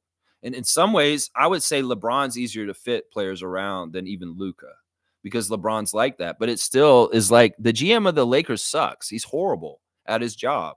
I don't know how he's kept it for so long. He must be blackmailing Jeannie Buss or something like that. I don't know what it is. But I'm just saying that, like, yeah, in some ways, it's like, look, we're talking about the fallout about the Luka trade today. And I get it. We should because it's a big deal. Seymour saying, hey, y'all, it's Tuesday. Have a great positive day. Thank you, Seymour. I'm with you on that. And Kareem saying, I'm down if we try to get Zion, Ingram, Cameron Johnson for Bruce, Olenek, or Boucher and draft compensation, but leave RJ alone. Yeah, I'm not even going to justify this comment. I love you, Kareem, but yeah, we're not doing trade rumors on our team, guys. Stargate saying, you guys keep praising the Mobley, Jared Allen front line in Cleveland, right? Well, guess what? Dallas now has a better one with Lively and Davis. Yeah, it's similar. You know, that's a really good analogy that you guys have brought up with this. As far as like they may be like Cleveland West with the height. And yeah, there is similarities to Donovan Mitchell and Kyrie Irving. I don't know if there's as much as similarities to Klay Thompson to Darius Garland, though. But, you know, I still think Klay's washed. And in some ways, he's not going to be like Klay Thompson used to be. And you can't count on him for that. So I don't know. We'll have to see. This is so new. And in some ways, we got to discover what's going to happen in the fallout after this big trade. I don't think Luka's coming back this season, though. It could be very interesting because Luka's already hurt, right? If he tries hard to come back from his injury for this season or not, he could be very lazy and say, yeah, I'm not going to play for the rest of the year. I'm going to wait because I'm hurt and I'm going to take my time to get better. And they may really push off his Laker debut. He may get healthy by the end of the year and still say, yeah, I can't play and just sit out for the whole rest of the year. Who knows? There's anything that can happen with this. Seriously, anything can happen with this. Yeah. All right. Mo's bringing up a news story that I do want to hear about. I'm sad to hear about, but it is true. And it is something interesting. Scotty. All right. Well, I'm not going to preface it the way she wrote it. Florida State Seminoles head coach of basketball, men's basketball, Leonard Hamilton, is going to step down after the end of this season in the ACC, coaching the Florida State Seminoles basketball team. Leonard Hamilton has coached this team for a long time. In fact, he coached that team when I was still at FSU around the turn of the century. So congratulations to Coach Ham on a great, long, amazing career at Florida State. I'm a Seminole myself. This is a very, very important story to me. And he's just been so good for that school. And he's been such a cornerstone. And he's been there was so long. So I guess he's just getting older. Of course, Leonard Hamilton coached in the NBA for the Wizards during the Michael Jordan Wizards years. He was the coach of Michael Jordan on the Wizards. He was the head coach at that time. So Leonard Hamilton is a FSU legend and a great basketball coach for the Seminoles for a long, long time. And of course, he coached Scotty for 1 year, and he is Scotty's college coach. So that's the special connection there. But more than that, he's a coach for our university at Florida State. And for me personally, I feel this also as an alumni of that university and knowing how important Coach Ham has been to our school for so long, so long. I turned my back on the football team because of Winston, but Jameis Winston. But I still support the basketball team to an extent because it's just a great program, and Coach Hamilton's a big reason why. So yeah, he's stepping down from coaching the men's basketball team at Florida State after this season. And that's very personal to me, Mo, because that's my school where I went to school, just like Scotty. And yeah, Scotty's, let's go to the Instagram stories because this is on there. Actually, we'll go do this first. Jamal Shed is looking out a window of a vehicle and he sees a lot of snow and ice. And he's saying, this still be crazy to me. Laugh out loud. Just as long as you don't have the sniffles anymore and you can play tonight, Jamal. I know it's a tundra.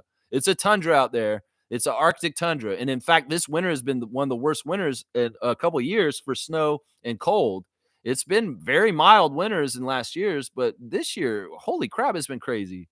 And we've been getting so much snow out at my house right now. I mean, there's like 3 feet of snow out there right now. It's crazy out there. But yeah, I get you, Jamal. You don't get used to it. I get it. You're from down south.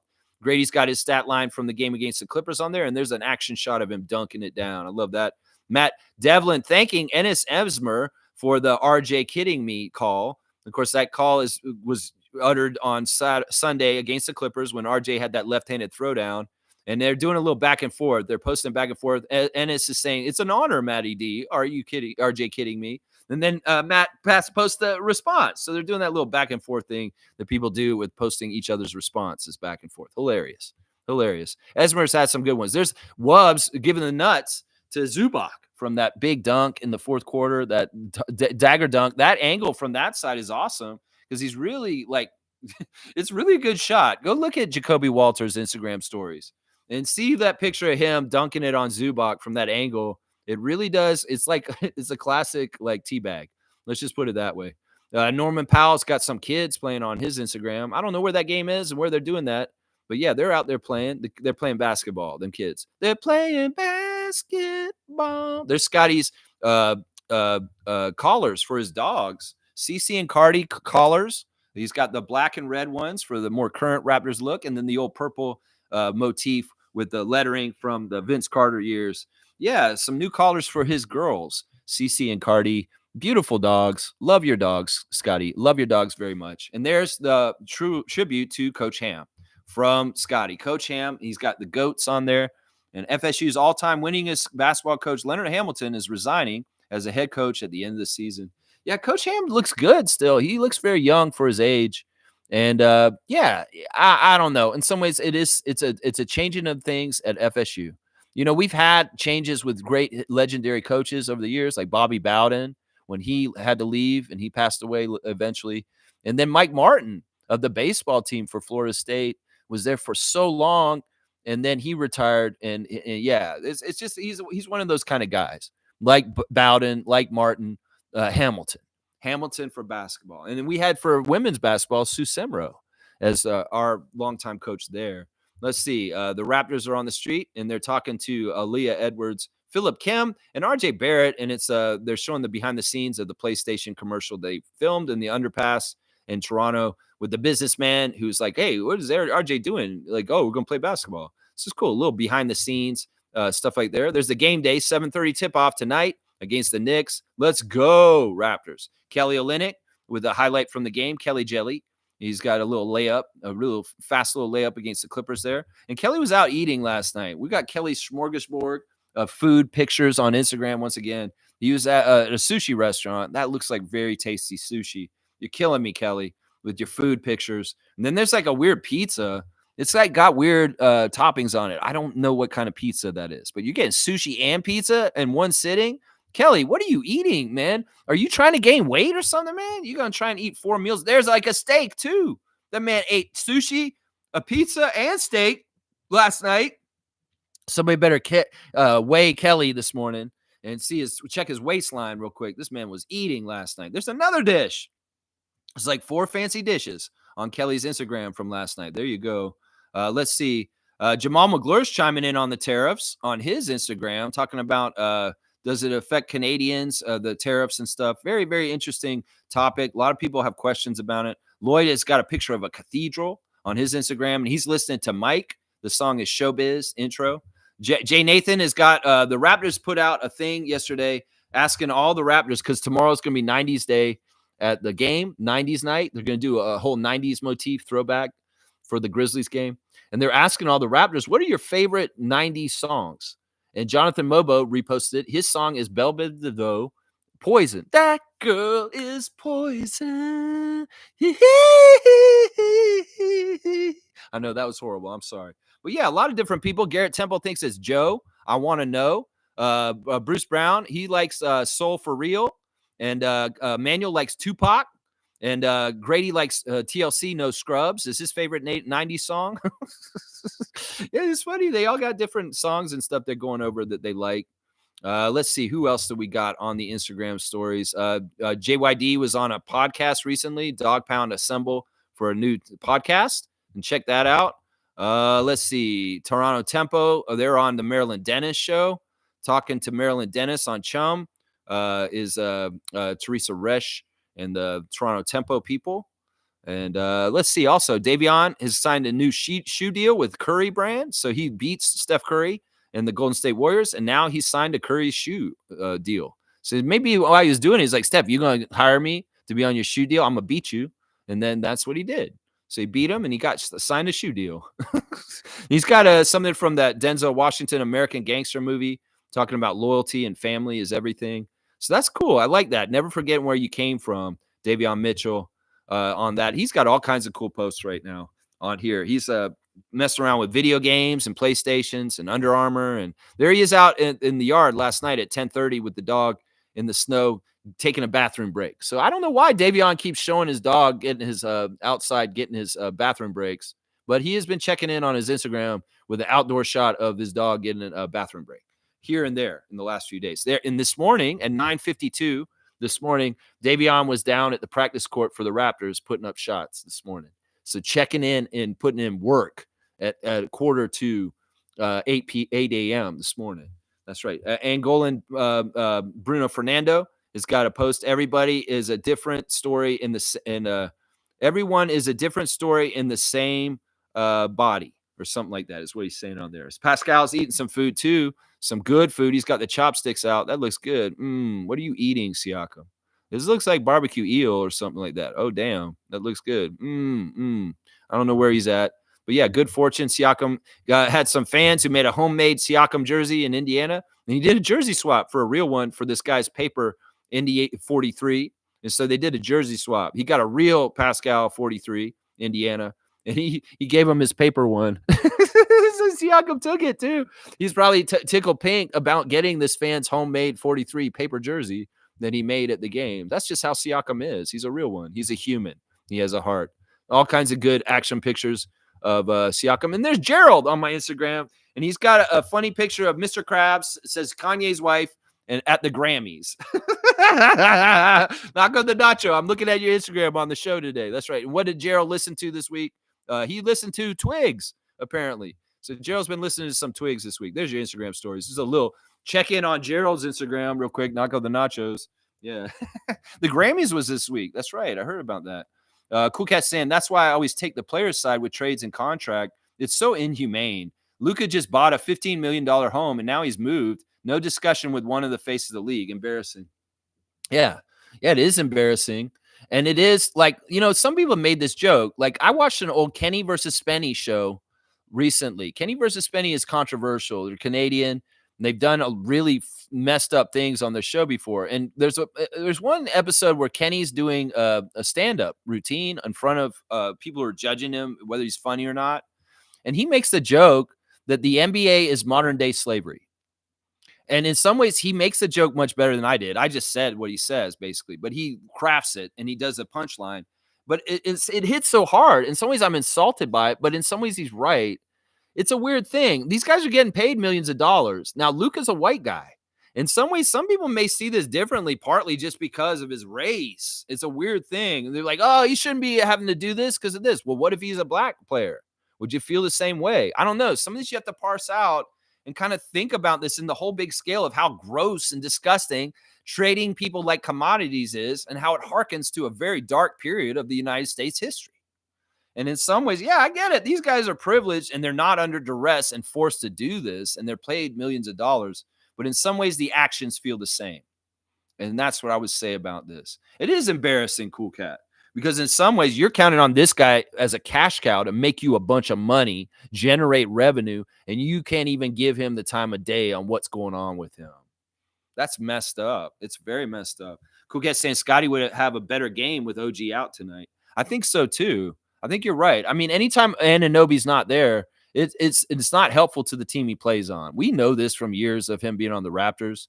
We're a much better team when OG's playing, and when he's out, we lose something. And well, this could be what happens tonight. That no OG could mean Scotty is going to go off a little bit more. Yeah, Bryce is saying you're nuts if you think LeBron is bad for Luka. I think LeBron's been bad for most of the players he's played with. I'm just being honest here. Michael's been very good for most of the players he played with because he was really mean to them and got a lot out of them. LeBron's aloof. LeBron doesn't connect with his teammates in certain ways. And in some ways, he's very casual and lazy. And I'm telling you, I saw the difference in Anthony Davis when he was on the Pelicans and how he was on the Lakers. And he was lazier on the Lakers, partly because he was around LeBron. That's my evidence right there. And watch, magically, all of a sudden, Anthony Davis may be more consistent and a lot more getting after it when he's not around LeBron. I know, Bryce, you love LeBron a lot, but I have my opinions on him, and I'll say them. In some ways, I have more respect for LeBron off the court than I do on the court. I really do. Because in some ways, I don't agree with the way he's handled his career totally. And I think he is a lazy player. I know that you think I'm nuts for that, but that's just my opinion. And I think my evidence is in Anthony Davis, is what I'm going to say. Yeah, let's see. Stargate saying, how are the Lakers better? They have no front line. Yeah, they have no defense. They have no rebounding. They have no shot blocking. They are in trouble. You're going to tell me that Coloco's just going to step up and be the starting center now? Okay, good luck with that. Good luck with that. We'll see how that goes. Infamous saying, salute, freaks. Luka's mad because they screwed him out of his max money and he just purchased a mansion. I will always take the side of the player and never cap for the owners. I'm with you guys, too. I am with you guys, too. Cool Cat and you have both just said this. In some ways, yeah, I'm with you guys on this. Unless the player is crazy and doing stupid shit, kind of like what Jimmy Butler's doing right now. Otherwise, most of the time, I will be on the player's side versus the ownership. Absolutely with you guys. Whenever there's a dispute with the union or how much pay the players should be getting versus the owners, I'm always on the player's side. Always on the union and the player's side because they're the workers. And this is the same in the regular world and other jobs. I will be on the side of the union. I will be on the side of the union against the corporation, the bosses, and the people that are doing the wrong things because that's the same thing. It's the same thing right there. That's right. Let's see. Kareem saying Kevin Garnett said on his podcast that Jimmy Butler has ruined all the hard work players before him fought for. The new CBA probably won't have guaranteed contracts anymore. Such a sad development. Yeah, that's very selfish of Jimmy. Very, very selfish. But he's not the only one that caused this. He's just the latest. James Harden is just as guilty for this. There's a couple of different players that have strong-armed their way out of things. Damian Lillard should be on this list too. People that have strong-armed themselves out of contracts and places that have ruined this situation. I mean, it's interesting that Garnett is basically blaming Jimmy for this. Very interesting. Cool Cat saying a lot of international players don't want the limelight and media scrutiny 24/7. They want a balanced lifestyle, play ball, then be low-key spending time with family and friends. This sounds like Jokic and Doncic right here. And that's what I'm trying to tell everybody. The LA's not a good fit for Luka, even if the L's all line up. They'll line up. There'll be L's in the standings is what it'll be. Yeah, so we're saying, per Michael Grange, the Lakers have called regarding Jakob. Raptors price remains very high for him. I don't care. We've heard this all year. People have called about Jakob all year. That's a trade rumor. In some ways, I don't care about that. Everybody wants Jakob. They're more likely to get Jonas. They're way more likely to get Jonas. Nobody's going to get Jakob Poeltl from us right now. He's too essential, and we've made the nods. And you've even heard the broadcast recently say Jakob is only 29. He has like 5 great years at least ahead of him, and he could totally be a part of our next championship nucleus and hang around with us as a veteran big.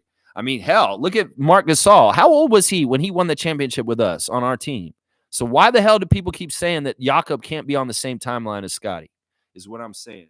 That's what I'm saying right there. Bryce saying, hell, the Lakers just fleeced the Mavs. Let us fleece the Lakers to balance it out. I don't need we fleece people in our own time in our own way. We don't need to do it just for the sake of doing it.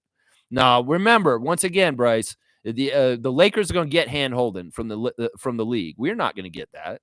We're not going to get that. No, we won't. That's right. Stargate saying Lakers have nothing left to fleece. Sorry, Rui and Reeves don't cut it. Yeah, I'm not trying to fleece anybody. We fleece people in the past. We get our fleeces in every once in a while. I say that Sacramento fleece last summer was fantastic. Veshenkov and Mitchell in the trade pick for Jalen McDaniels. That's a fleece. I say in some ways, some people would argue with me. In some ways, we'll have to see what IQ does. But that New York trade, we're facing them today. That could be a fleece in the long run. RJ and Emmanuel for OG and them. Seriously, sometimes we say that fleece scarves with the OG trade for RJ and Emmanuel. I don't know. Is that a fleece? It could be a fleece. In the end, when Emmanuel quickly rises to prominence and is one of the best point guards in the league, and RJ's an all-star also, I think that would be a fleece by then. If they got one good player and one mediocre player and a very bad player, and we got 2 very good players and a draft pick or something. No, wait, what was the third piece again? What did we get? What was the third piece? It was a draft pick. Yeah, a draft pick. Yeah. Let's keep going. Let's see. Smooth saying the reason I'm so excited about the trade is that I'm happy that the Lakers front office is finally taking control away from LeBron.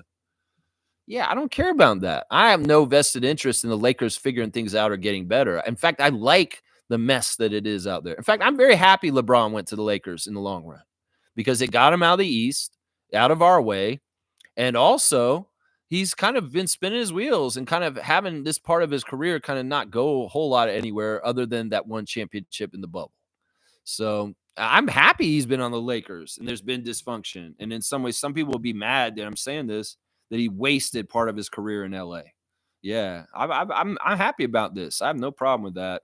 And and in some ways, I want him to have control of the Lakers for as long as possible because it means that they're a problem. So I'm opposite on this one. Let's see. Smith saying, yep, Nico Harrison, Mavs GM. Mavericks approached the Lakers per reports. They're saying that the Mavericks came to the Lakers on this. That sounds like some sort of made-up news story to try and calm the fabrication of this deal for the Lakers by Adam Silver. This sounds like a made-up police report. Said, no, the Mavericks came to us and brought the deal to us first. Bullshit. Why would they come to y'all first? They could come to so many different teams with the asset of Luka Doncic, and they could have cleaned up way, way better than what they got from y'all. They could have gotten so much better deals from other teams around the league. That's the biggest problem right here, is that it was forced to one trade for one reason, and that's the NBA wanting Luka to be a Laker. There was no free market in this. There was no talking to other teams. And if Harrison just decided he was going to go talk to just the Lakers, well, this was a decision by the betting companies that he works for and Adam Silver overall that made this happen. This is crazy. If he said that he did that, well, that's Adam Silver putting a gun to his head. I'm going to say that. Quick at saying, yes, Nico is the GM of the Mavs, and he was a Nike executive for many years, the Kobe Bryant products. So I would think Adam and Nike business deal is the reason why. Okay, so you're just telling me that this guy was with Kobe and he has an affinity for Kobe, and now he's in charge of the Mavericks and he's doing favors for the Lakers and fleecing the Mavericks from within because of his affinity for Kobe Bryant? Wow, great hire for running the Mavericks. You hired a turncoat, a fox in the hen house, who doesn't give a shit about your team. He cares more about the Lakers and Kobe. Wow, that's crazy. Seymour saying, Luka's super happy in LA. Man is throwing up the LA like a gang sign. What? You're crazy. No, he's not. His dad's on ESPN saying he doesn't deserve this. That is a tell right there. Why would his dad say he doesn't deserve this if he wasn't going through emotions and feeling really shitty right now? Seriously. This is crazy. Bleacher Report. Luka's not guaranteeing an extension with the Lakers. Exactly. That's what I'm telling y'all. He's not going to guarantee he's going to stay there long term. In some ways, he knows this is a fucked up way for him to be on the Lakers all of a sudden like this. He just bought a house. Should he have any loyalty to the Lakers? He hates them. He played them in the playoffs a whole bunch of times. He hates the Lakers.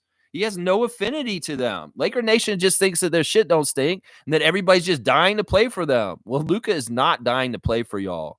And I hope you understand this. And this may be just as fucked up as y'all think, is going to get more and more fucked up. Watch. Kareem saying Luka will be in Denver with Nikola. Just watch. I'm your Denver sports insider. I could believe this, honestly. This is a crazy rumor, but this has been talked about already, and there is legs to this. Nikola and Luka are best friends. They love each other. And Nikola joked at the All-Star game last year, you need to come play with me in Denver. I wouldn't be surprised if Luka tried to finagle this shit for him. If Masai's right and players can decide where they get to play now, well, Luka could be decided next time he gets the chance to go and join Nikola Jokic in Nuggets territory. Seriously, all bets are off. And anything, you know what you did, Adam Silver? You dislodged the pearl of the oyster for Dallas with their great player, and now it's rolling around on the floor. And you wanted to put it in the corner with the LA Lakers, but that pearl may roll away from there and go somewhere else completely different. And he wouldn't have gone anywhere. You just left him in Dallas. It's crazy. I could see this happening, Kareem. I think it's more likely that Luka will go to a team like Denver than he will stay with LA after all this is said and done. I'm serious. Y'all listen to me. I predict stuff. I'm going out on a limb. Well, let's see if Lex is right, because I'm reading the tea leaves, and this is how I'm feeling the energy right now. G saying Luka's probably so sour from all this, he is now playing hardball. Loyal Luka may be done. Well, there's no loyalty to him, obviously, since they shipped him out to LA. So why should he have loyalty to anything in the NBA at this point? Because this is not what the plan was, and this is not what he wanted. That's the thing that is going over a lot of people's heads. Maybe Adam Silver's, maybe Rob Pelinka's, maybe the whole entire Lakers nation. Luka doesn't necessarily want to play for y'all. And I think that's going over y'all's heads. And you don't even understand that. Seymour saying, Kareem, Jokic really wants Bogdanovich from the Hawks, but Luka would be the preferred choice for sure. No, he said it straight up in an interview. Like, didn't hide it. He said, I want you to come and play with me in Denver. And Luka seemed like he was all about that idea, too. That's the crazy thing. Carlos saying, so a reality where Joker and Luka can play in the same team in the NBA is possible. Wow. I don't know if it is, if Adam Silver will allow that one. Denver might be too small of a market and not important enough that they could have two such good players. Now, if it was the reverse and Nikola was saying, I'll come to LA and play with you there, oh, he'd bend over backwards to make that one happen. Trust me. He'd bend over backwards. In fact, in some ways, they're trying to short staff the Nuggets since their championship, just like the Raptors on the down low since their championship, taking little pieces here and there, stripping the car year after year. You know, thank God they still got Jamal Murray and Jokic, because they're going to strip that car of all the championship pieces from before, like Bruce Brown, just like they did to our championship team. So it's not likely they'll allow Luka to go to Denver. It's way more likely that they'll force Nikola to leave and make him join him in LA, even if neither one of those guys want to be in LA. Yeah, neither one of them. Yeah, it's crazy. Cool Cat saying, Lex, I'm with you. I can't wait for trade season to be over. It's so dumb. And the thing I hate is it's getting worse every year. You know, I don't want to be a part of this, guys. I want y'all to remind yourselves next year that when you guys get all excited about talking about trade rumors and trade stuff, Lex is not partaking, and he just doesn't want to do it on this channel. And, you know, I hate this because this didn't used to be a thing. The trade deadline was never so forefront and in everybody's faces. It's more and more every year. It's stupid. I hate it. It's stupid. When I was a kid, I never paid attention to this trade deadline. Watching the NBA, I was perfectly happy watching the NBA. I don't even remember when the trade deadline just all of a sudden became something. It really has been in the last 10 years. This kind of shit wasn't going on like this like 20 years ago. No, it wasn't. This is so over covered and over talked about. And it may have a lot to do with social media and everybody being able to be on the internet saying their opinions and say stuff. That may be what it is the rise of just everybody being able to espouse on their opinions on things. But still, the trade deadline's annoying. Cool Cat is with me and Darko and RJ. We're just like, we don't care. We're over it. And when that time comes, that's great. And Raptors fans, when we don't make a trade this week, and y'all will be like, what do they do? Fire Masai. Yeah, shut up. I'm glad he didn't make a trade, is what I'll say after that. That's right. Because I don't think he is. I don't think we're going to make a trade. Once again, if a team's rolling and we're doing well, we don't make trades. Last year, it wasn't working with Siakam, Anunoby, and Schroeder and everybody on the team. So we made trades because we had to. This year, things are going well right now during the trade deadline. So why would we trade anybody out there? We can trade at the end of the season. We don't have to make a trade in the middle of the season just because trade people want to make a trade. It's actually smarter to make a trade in the offseason and it not be so disruptive to your team and your chemistry. And that's why I'm anti-trade right now, is because our team is rolling and got good things clicking. Once again, we're clicking. Why do we want to mess with that and make a dumb move just for the sake of making a move is what I'm saying right now. Yeah. Yeah, anything is possible. I guess so. That's what we've learned with Luka. Milbester's here, guys. Knicks Freak is here on the day we're going to play the Knicks, the last game of the season against the Knicks this season. Milbester's here with us, guys. Hey, Lex, how's the Raptors' past 5 games been? So my Knicks play your Raptors for the 4th and final game of the season series this year. NBA trade deadline with Luka, AD, Fox, Levine trade was crazy thoughts. You can hear them. I don't know if I can go over all of my thoughts on this like I have already in the hours I've done streams since these trades. So Milbester, if you want, watch the show. You can hear everything I'm saying about Luka and everything on there. I like the deal for San Antonio. Fox is a really, really good thing for them. Yeah, you guys are hot like we are. We've both been winning as teams in the East right now, the Raptors and the Knicks. So it'll be a good matchup. Y'all not having OG may be a problem if you don't have him tonight. So we'll have to see. We'll monitor that. But Milbester, respect. May the best team win tonight. And let's hopefully see the Raptors stop the Knicks from sweeping us for the season series. That's really what I'm hoping for. Stargate saying, I'm with you as well, Lex. I hate trade season. Yeah, it's just annoying. It's just a manufactured press thing. It's sensationalism. In some ways, it's partly used as fear-mongering. In some ways, it's used as agitating fans to feel like uncomfortable and like, oh, it's just stupid. And it's annoying for the players. And in some ways, the players, they don't have any control over it. So why are they going to obsess about it like some fans do? Every day and every minute, they would be all wound up in a stress. So they ignore it. They have nothing to do with it. And it's funny because they're asking Jakob yesterday in the press conference. They're saying, Jakob, if Masai and Bobby do this and they do this, what do you think if they do this? And Jakob just straight up says this, that's not my job. I don't know. I don't make any decisions like this. That's their job to do. And I'm not paid to do those decisions. And it's like, yeah, why are you asking Jakob front office decision questions? It's like he knows what his job is to play center and do block-up things. Masai's job is Masai's job. Why are you asking him to answer GM questions is what I'm wondering. Why are you asking Jakob GM questions, press? Huh? He don't care. He knows his job description, and he sticks to it. I wish the fans knew their job description. It's called being a fan and rooting for your team blindly because you love your team inside and out. And you're not the GM, and you're not the coach. And you just kind of watch them and you get entertained. That is your description of your job, fans. It's not to run the team. It's not to tell Darko how to coach. That's not your description. And Darko, he knows his job description. He doesn't get involved in personnel things. You know what Darko said yesterday? I love this. I love this so much. He said, I don't think about days ahead. I don't look at the standings. They asked him, what do you think about the standings right now? I haven't looked at the standings all year. I don't look at the standings. Darko said, what? He's like, people were like, what? The coach of the Raptors just admitted he doesn't look at the standings ever. And I'm like, I get why. And I'm totally with him on this. And if I was him, I'd do the same thing. Because if you look at the whole schedule of the NBA season, you look at the standings, you could get a little bit like heady. It can get a little overwhelming. And in some ways, he's smart. He takes it very day by day. He gets up in the morning and says, let's win this day. And what do we have this day? If we looked at the schedule of the Raptors at the beginning of the season like we did, it was overwhelming because it was so hard. But Darko, his secret was, I'm not getting too ahead of myself. I'm staying present. I'm staying on the task right before me, whether it's a practice and then we got a game tomorrow against the Knicks.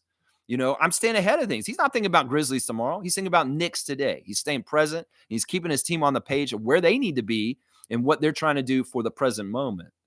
And he's not looking at the standings and worried about the standings. He's just coming out every day and trying to give his best shot and give his team the best chance to win.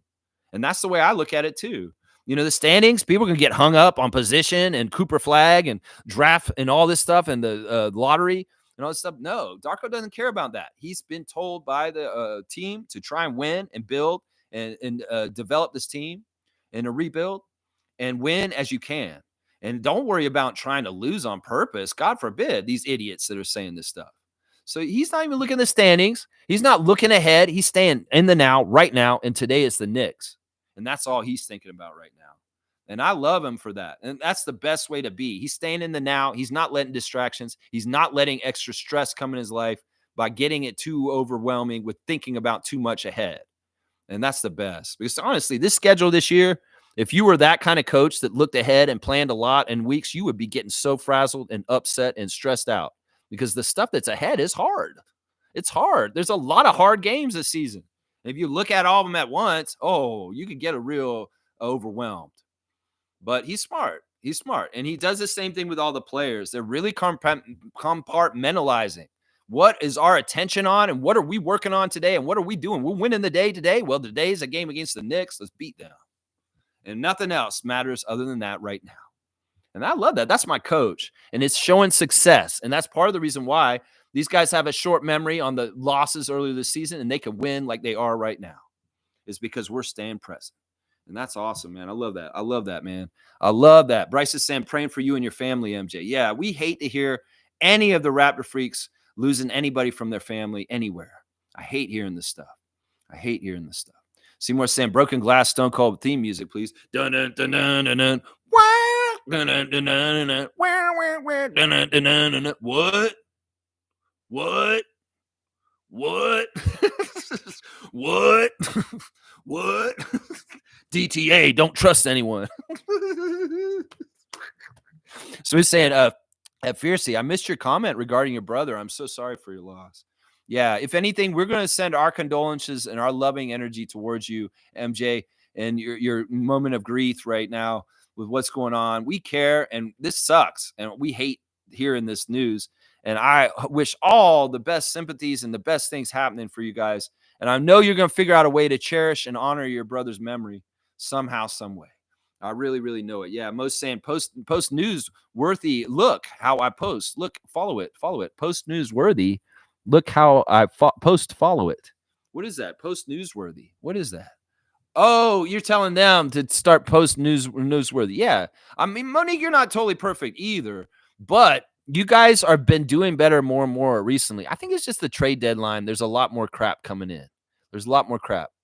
There's a lot of rumors about Brandon Ingram being added to the Spurs right now, but I don't feel like talking about it. I could go in depth on the whole idea of that and how realistic is this. It's kind of realistic, but I don't care. Until it happens, I'll talk about it, and then I'll talk about it. That's right.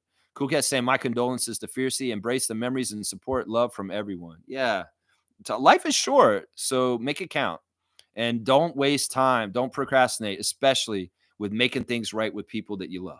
That's so important. Fiercey is saying thank you to the fam. Oh, for sure. For sure. We're here for you every day, 9:30. I'm here. I'll listen and I'll talk. That's right. Seymour's saying sorry for your loss. And Monique is saying many prayers, Fiercey. Yeah, I'm so glad Monique is going to go to the game tonight. Bring that energy once again. And hopefully we'll get a good victory. Are you going tomorrow too for the 90s night too? I got tickets, guys, yesterday to the Spurs game near the end of the season in March. I'm going to go to that Sunday afternoon Spurs game when Victor and De'Aaron Fox and Chris Paul show up. Yeah, I don't know why. I just felt like, if there's a game I want to go to the end of the season, I'm going to go to that Spurs game, and I want to see Wemby in person because I haven't gone to see Wemby play in person yet. And it'll be fun. I'm going to go see Wemby this year. So I'll be at the Spurs game. That's the next game I have tickets for, but that's at the end of March. So maybe I'll go before then still. I almost got tickets to the Dunkiversary game next week, but it's not going to work with my schedule. It's in the middle of the week. It's just really, really hard to get to a Scotiabank Arena during the week for me at this point where I live. So, but yeah. Let's see. Seymour saying Luka going to be signing autographs instead of running back on defense. Laugh out loud. Well, that's what I'm saying. It's not like Luka's known for his defensive energy. It's not like the Lakers got better on defense in this trade. They did not. They got a lot worse, honestly. Because Davis is one of the best defenders in the league. That's part of it right there. Davis, y'all can say that the Lakers fleeced Dallas, but I don't think that's true because Anthony Davis is really good. And in some ways, he has some very powerful stuff that nobody's ever had in this league ever. Because he was like a quadruple double machine when he's on the Pelicans before. And that's why I'm telling y'all, he's way better in the Pelicans jersey when he was younger and didn't know as much. He may be better now on the Mavericks away from LA. I'm going to tell you that right now. Some of the pressure and the scrutiny is not the same. And he may be able to flourish as a Maverick now. And don't underestimate being pissed off because you got stabbed in the back. Seriously. That may motivate Anthony Davis to try and help the Mavericks win a championship, because think, he has nothing to lose, and winning in a championship on another team, he'll look real good because he'll have the one in LA. And if LeBron never wins another one and Anthony wins one with the Mavericks, what does that look like? Seriously, think about that right there. Think about that. Yeah. Sorry for your loss, Fiercey from Naco. Milbester saying, Lex, I know the NBA trade deadline's been crazy, but I know Knicks will do something even if a first few round picks. They need a boost for the playoffs. I don't know. You guys have done so many moves in the last year. You guys are over trading, honestly. Y'all need to slow down and do them like less so many. I really do feel like you messed up with the Bridges one. I think the Towns one was okay and was the right one. But I think that Mikal Bridges one was so stupid. You guys were so dumb to trade to get Mikal Bridges just to make a Villanova group of guys. That's so dumb. You guys traded all your first round picks and you didn't need Bridges. I'm telling you right now. He's extraneous. In fact, Bridges symbolizes the lack of depth on your bench, Milbester. If you didn't have Bridges, you could have a more fleshed out, deeper bench. And that's going to hurt y'all in the end. That's what's going to hurt y'all. I think you all can go maybe to the second round or maybe even the conference finals. But you're not going to the finals because you won't be healthy by then. And unfortunately, it's because of a lack of depth and over trading, to be honest. The Knicks don't need to trade right now. If y'all trade right now just because you feel like you need to make one more big move for a championship run, you're crazy. And you guys are going to screw things up by doing too much, is what I'm going to say right now. So if they make a move and you're right, okay. But I'm going to tell you, I'll be warning the Knicks nation to stop making so many trades. They're shaking things up too fast. And honestly, your best team in the last year was actually the one with the guys who are gone now. The one with Hartenstein and OG. And that team last year was so good in the second half of the season, and y'all didn't value it. It's gone. And this is not the same team. Y'all aren't as good defensively with the team that you have that you did last year. I'm telling you right now. I'm telling you. All right, let's keep going. Stargate saying, the only thing more annoying than trade season are hockey-centric Canadian sports media who pander the make hockey great again folks in the country. Well, it's just how it is. They're scared, and they're going to hold on. And they're going to, the one thing I brought this up the other day when I was at Adriana's this weekend, it pisses me off. 30 years in, we're at 30 years in on our franchise and we don't have a pregame show. Like, what the fuck is that, TSN and Rogers?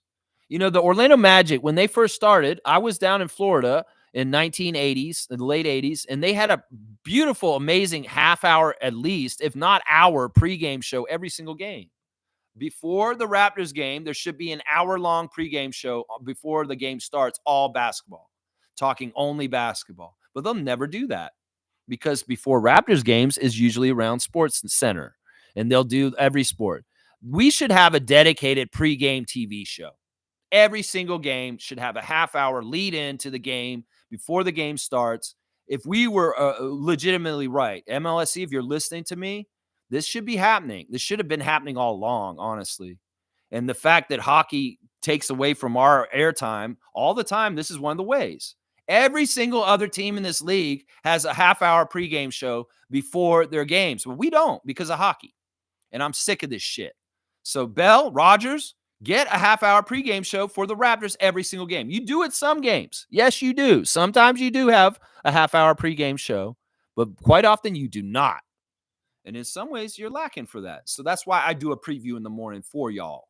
Since you don't do that work for the Raptors fans ahead of the game to tell them all the stuff before the game and have a little pregame talk about strategy and injuries and stuff like that, well, I'll do it in the morning on YouTube. But this is something, if we're 30 years in as a franchise in the NBA, we should have nailed down a long time ago. That both, Rogers is less likely to do the pregame show, and TSN is more likely. But yeah, this should be mandatory. Every single game, there needs to be a half hour of pregame content for the Raptors before their broadcasts. I'm sick of this shit. If you're going to put us on TSN4, you might as well. You don't have to take Sports Center off all of your channels. You gonna put us all the way the fuck on TSN 3 or 4? Go ahead and give us a half-hour pregame show. That's what I'm saying as a diehard Raptors fan for 30 years now. That's right. Milbester saying, also Lex. Okay, we're not talking baseball. All right, cut off. Thank you. Let's see. Stargate saying, rise in power to your brother Fiercey. May he take his rightful place among the ancestors. I love that statement. That is awesome. That is awesome. That's powerful. Nago saying, I don't think I'm spreading that many rumors. It's just more that you guys are talking about it. In some ways, I should be talking more Raptors than Luka and LeBron.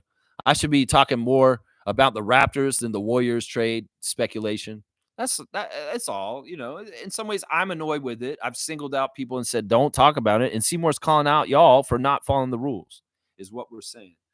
Carlos saying, yeah, I got my NBA news from Reddit as well, but the Raptors sub, they're a bunch of whiny brats, and it's like 0.0 of Stank Nation. Yeah, they're really bad in there, and they're stupid. Like some of them will just straight up post, wait, I thought we were supposed to be losing. That's like a Reddit subject on Raptors Reddit. It's like, wait, I thought we were supposed to be losing. No, it's childish. And Reddit's always been kind of a cesspool. It's kind of funny that I pick it over Twitter at this point. It really shows how bad things are with Twitter. That I'd more rather go read Raptor stuff from Reddit than X at this point because it's so bad over there. Yeah, Raptors Reddit has always been a cesspool and a weird place. And it's kind of weird being in there. I'm not commenting or interacting with anybody. I'm just kind of looking at what they're saying. It's so dumb. It's so dumb. I may do a segment at some point. We'll do dumb Reddit post of the day. You guys like that idea? Should I go on Reddit every day and find one of the stupidest posts on Reddit by a Raptors Redditor? And like, does that sound like a fun segment on this channel? I don't know. We do have a scout of the day. Nobody's calling it yet. Seymour saying, Nako, you're fine. It's basketball related. At least it ain't politics. There you go. Yeah, it's all good. And in some ways, maybe we're being a little too nitpicky. I should be more free and open and freedom to things. It's just I don't want to waste time. Like it's 16 minutes after my cutoff already. And I wonder how much of that time I was actually spending just talking about Luka in some ways. I'm like, man, you're talking so much Luka, man. Most saying limit comments for Lex, just helping him with W stream, W vibes, go Raptors for life. Keep at it always. Thank you. And Randolph saying condolences. Please accept our condolences, MJ. So nice. I love to see the outpouring from you guys for each other. And yeah, Fiercely, we're here for you. We really love you a lot. You've been such, you're Scotty Barnes, Twitch family 2022. You're an OG on this channel because you are a Scotty Barnes Twitch family. And in some ways, we're always going to have that summer with Scott. We'll always have that summer. Kareem saying, I candy, your brother's living his best afterlife. My condolences. I love that. I love that, man. I love that a lot. Randolph saying, Lex, my hope is that the Raptors Freak family will have a blessed month of February filled with love, joy, peace, laughter, prosperity, and all the finest things of life. What a sentiment. What a beautiful, beautiful giving and just loving sentiment from Randolph. I'm going to give you a dunk, Randolph, just for being a great example of a human being. How about that? You're just a great example of what it means to be human. This is your first dunk of the year, actually, Randolph. You're getting your first dunk of the season for 2025 at 3 points, a three-pointer, a dunk. They're all three-pointers at this point. All right, let's see. Please respect the cutoff, and I will do the classic card soon. And if there is a scout, get it in quick. Seymour saying, Precious got dunked on so nasty last night. It's crazy. It's a must-see. Well, he does it to people, and he's going to get it done to himself, too. It's just a part of this world. UC's here. The only reason David was able to veto the Chris Paul trade was because the Hornets had no actual owners, so the NBA owned it. Oh, that's an interesting tidbit of information. I mean, I guess that makes sense.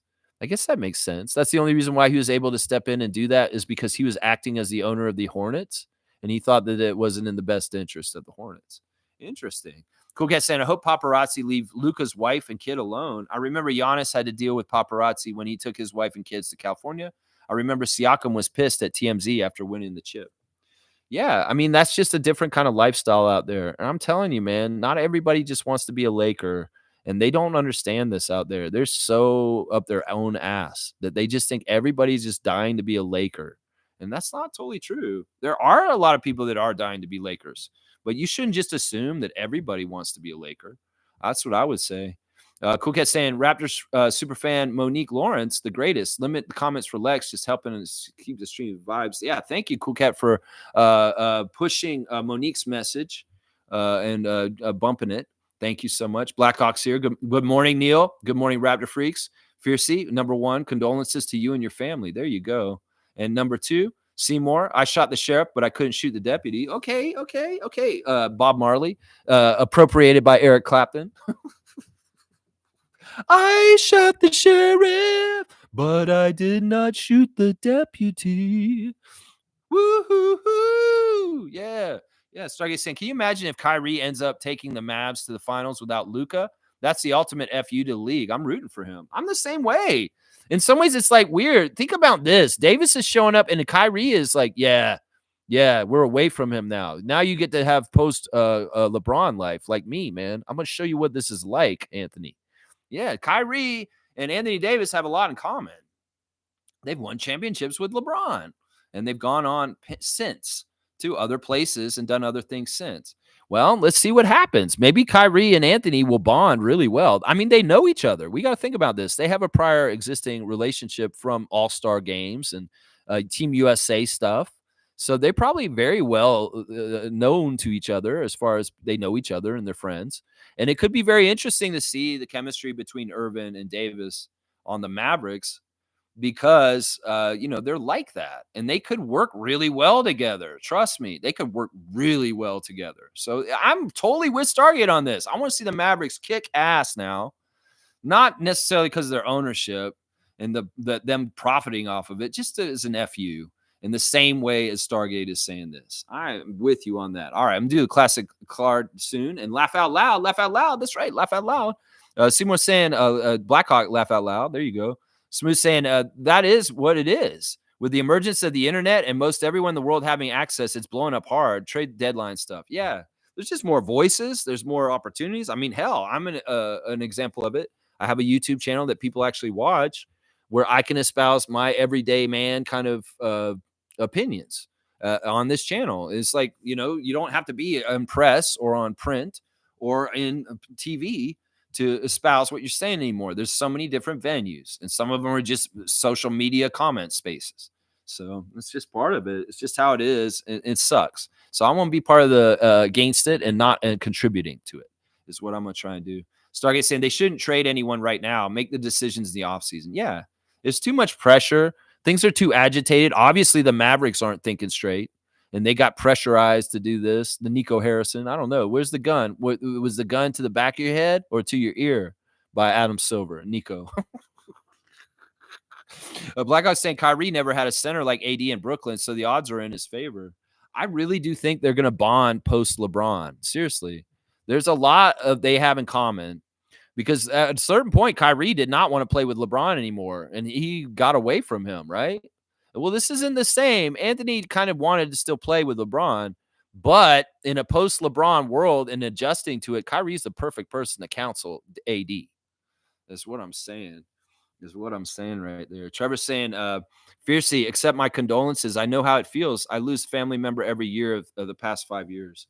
I hate hearing that. And I know that Kareem just lost his grandmother in the last few months too. No, I just hate hearing about people losing people. I just hate. It's just inevitable and it's just a part of life. But it is hard to deal with, especially if you're close to these people and they mean a lot to you. That's why you got to cherish and honor them while you can. And well, afterwards, you do things to honor them still that help you heal and help you feel better. Some people plant a tree in the honor of a loved one that passed and they live on through that tree.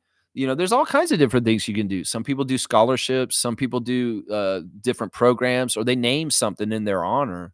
There's all kinds of different ways to grieve a lost loved one and to honor them.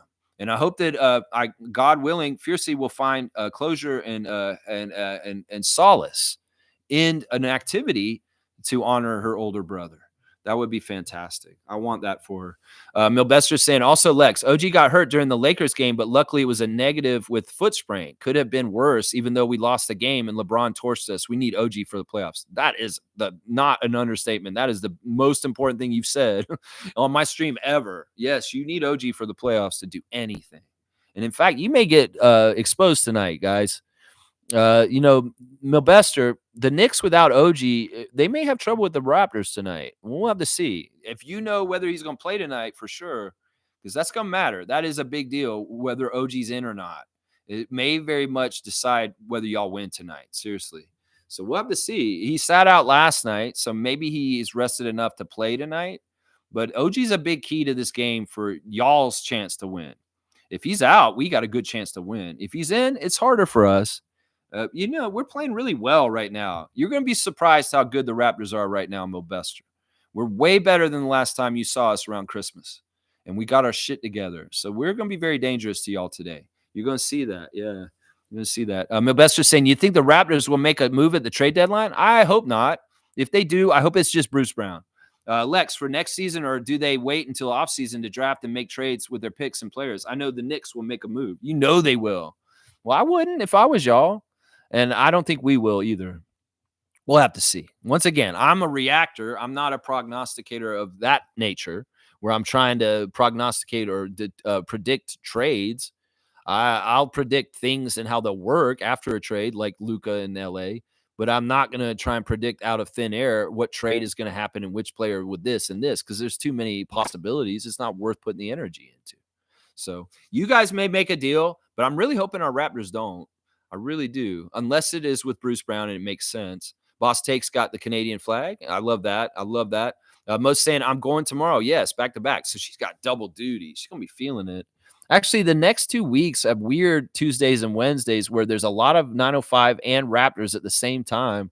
And there's going to be all kinds of crazy reacting and previewing that I got to do on Tuesday and Wednesday this week and next week. It's like double crazy duty with 905 and the Raptors with back-to-backs, like in weird, crazy places. So there's a lot of work to be done on this channel and covering things. And in some ways, I want to not get so loaded on the trade deadline shit because we have Raptors stuff to talk about that's important.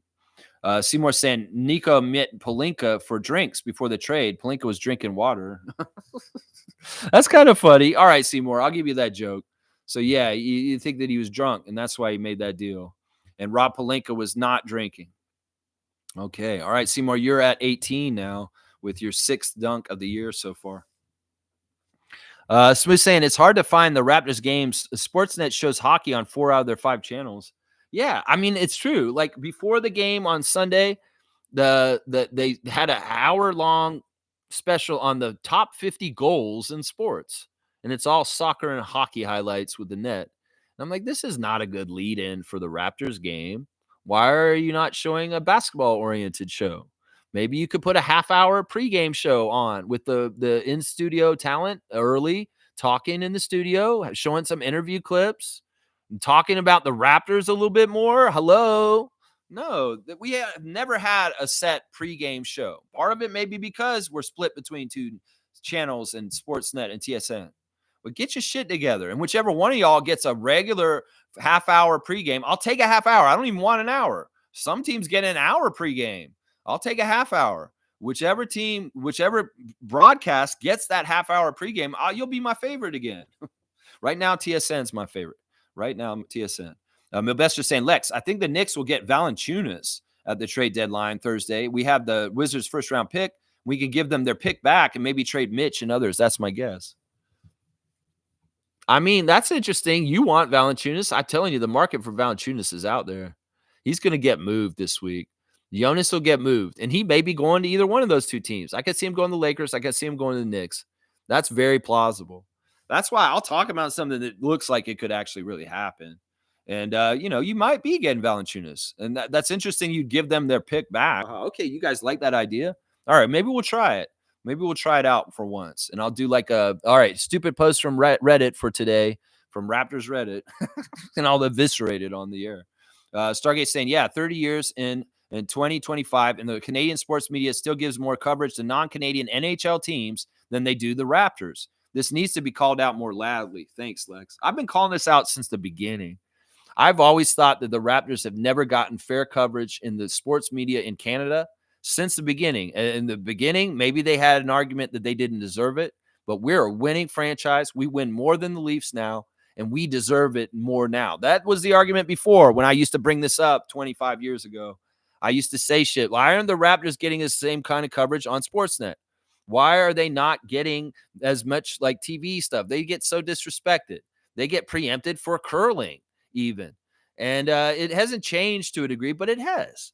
In some ways, it has gotten better. The popularity of the Raptors is undeniable at this point, which is different because before you could make the argument the Raptors weren't popular enough to have that kind of time slot and allocation of airtime, but you can now. And in some ways, it's still it's exactly what you think, Stargate. It's holding down the sport in the country of Canada for hockey. And if they put too much on there, they can't stop it. It's already happening. It's already coming up like this. But they're damn for sure still going to hold it down as much as they can with the airtime. And it's just how it is. In some ways, I hope it changes more and more. Y'all have so many damn channels. Why don't you just make TSN1 hockey focused completely? Then make TSN2 baseball focused completely and give us TSN3 and make it completely a basketball channel. Y'all have fucking multiple TSN channels. Why don't you just call them, this is the basketball TSN channel. This is the hockey TSN channel. And it'll all sort it out in some ways. Oh, no, because you want to use the Raptors channel or you want to use the Raptors games to cross promote and get people to watch the Leafs more or maybe even the Blue Jays.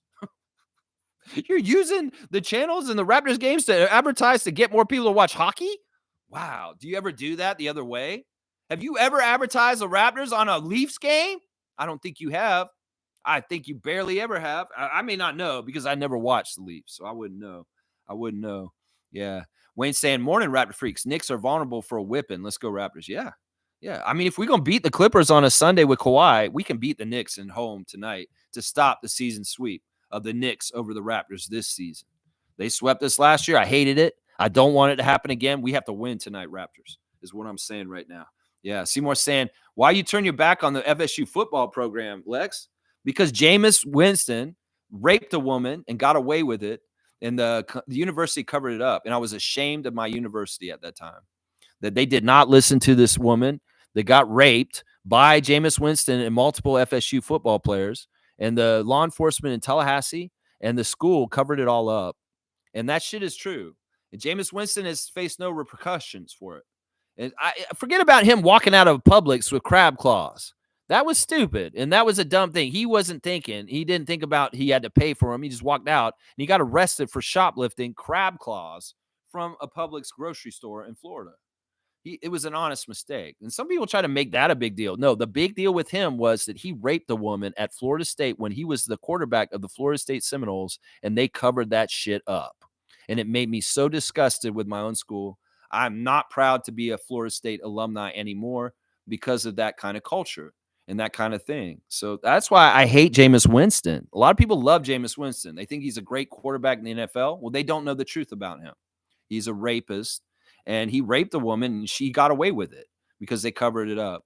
In some ways, it's a symbol of college football and how they let the college football players do all kinds of crazy shit, and they cover it up because they're cash cows coming up. And Winston was like that. So that's why. And some people are like, I love Jameis Winston. Why do you hate Jameis Winston? And then I tell them why. And they're like, holy shit, I never knew that about Jameis Winston. That's true. I'm like, yeah, there's a documentary out about it called The Hunting Ground. And it's all about how university campuses in the United States are not safe for young women because there's predatory student athletes out there raping them. It's like the whole thing is about that. And they really came hard against the documentary, the universities, because they knew it was really bad press for an ecosystem that they developed and allowed. They didn't keep young women safe on campus from rape from college students that are athletes. You know, it's happening all over the country in certain places that certain college athletes think they are above the law and they can rape women as they freely want to. So that's why right there. That's it right there. Slug Deezy. Wait, Carlos saying, Lex, there's a half-hour pregame both on TSN and Sportsnet. No, there's not. Not for every game. Not for every game. There wasn't on Sunday before the Clippers game. That's a perfect time to do it. It's the middle of the afternoon. It's a 3:30 start. No, they showed hockey and soccer highlights on TSN right up until the game started. And right at 3:30, they went right into the game with the tip-off. There was no lead-in half hour. So that's not true, Carlo.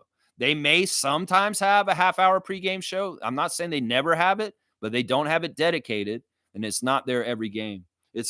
Actually, it's there not most games. It's there only some games, very rarely. I'd say that it's maybe there 30% of the time, maybe 20% of the time. 1 out of 5 games has a pregame show, is what I'm saying. It's like DZ saying Raptors TV had pregame shows for as long as I can remember, Lex. Raptors TV back in the day when it was dedicated on that premium specialty channel. I'm just saying there's pregame shows for the Leafs on TSN where they'll do a half-hour pregame show. There's a pregame show for the Blue Jays. It's just the Raptors have never had a dedicated pregame show. Seriously, this is just the damn truth. And it should be on the channel the game's going to be on. They should have a half hour before the game's on talking about the Raptors game ahead of time. But they don't ever do that. They'll go straight from Sports Center into the game quite often. Yeah, Milbester saying, I find it hilarious that Raptors don't have a pregame show over hockey. That's crazy you said that, Lex. I had no idea that was actually a thing. Haha, all over NBA teams have pregame shows. I know. I see Wally Zerbiak. I see the Albert brother that is there doing the pregame show or whoever on New York Knicks MSG network. That's what I'm saying. That's part of what we're up against up here is we're not only against being the only Canadian team in the NBA, we're in a country that loves hockey that hates basketball. So we have a lot of different issues we have to deal with up here that you don't have to deal with in New York, Milbester. Yeah, we don't have a dedicated pregame show. We don't. Trevor's saying, don't forget to watch 905 at 4 o'clock today. Yeah, we'll be watching that. And Carlos saying, it's usually there when I watch, so it might not be every game. It's not every game. I can tell you the damn truth. And in fact, if you really pay attention to this, Carlo, you're going to see how little it is actually there. It's not every game. It can be there sometimes. Like if it's a 7:30 game, they'll do a pregame from 7 to 7:30. That is often the case. But if it's a 7 o'clock game, there's no pregame. They'll go straight from Sports Center and the anchors right to the game. And the game on Sunday, they, like I said, they went from a special show on hockey and soccer goals straight into the game. They had every opportunity to do a half-hour pregame show on Sunday before the game against the Clippers, and they chose not to. They could have. It's not like they had premium sports channeling programming right before. No, they decided to show a special, the 50 greatest goals in soccer and hockey history. Shit like that, man. Let's see. Okay, RJ's under concussion protocol. I was worried about that. All right, let me go and look at the injuries because honestly, there's enough time that's passed on the stream that they've changed. So let's see. We'll start with ours real quick. And I don't see RJ added to there yet. So he's not officially on there. Let me just see if they've changed it on that part. Because that'll tell you. He's out. Yeah, he's out tonight. He's declared out, guys. RJ will not play against the Knicks tonight, unfortunately, because of concussion protocol. That's too bad, man. So Blake Murphy just announced this 25 minutes ago on his Blue Sky. RJ Barrett is now out due to concussion protocol. So he is able to stay in the game after hitting his head very hard, but needing a timeout to recover. Cool. I mean, this is just precaution. In some ways, I don't hate this because I want to be careful with RJ. And he did hit his head so hard on the court the other day when they were trying to act like he didn't have any hurt, but they need to be safe with this. And in some ways, this is good because it could very well be he misses tonight and he's fresh for tomorrow against Memphis, and that helps us. So I'm not upset about this. In some ways, it is what it is. Oshai should be starting.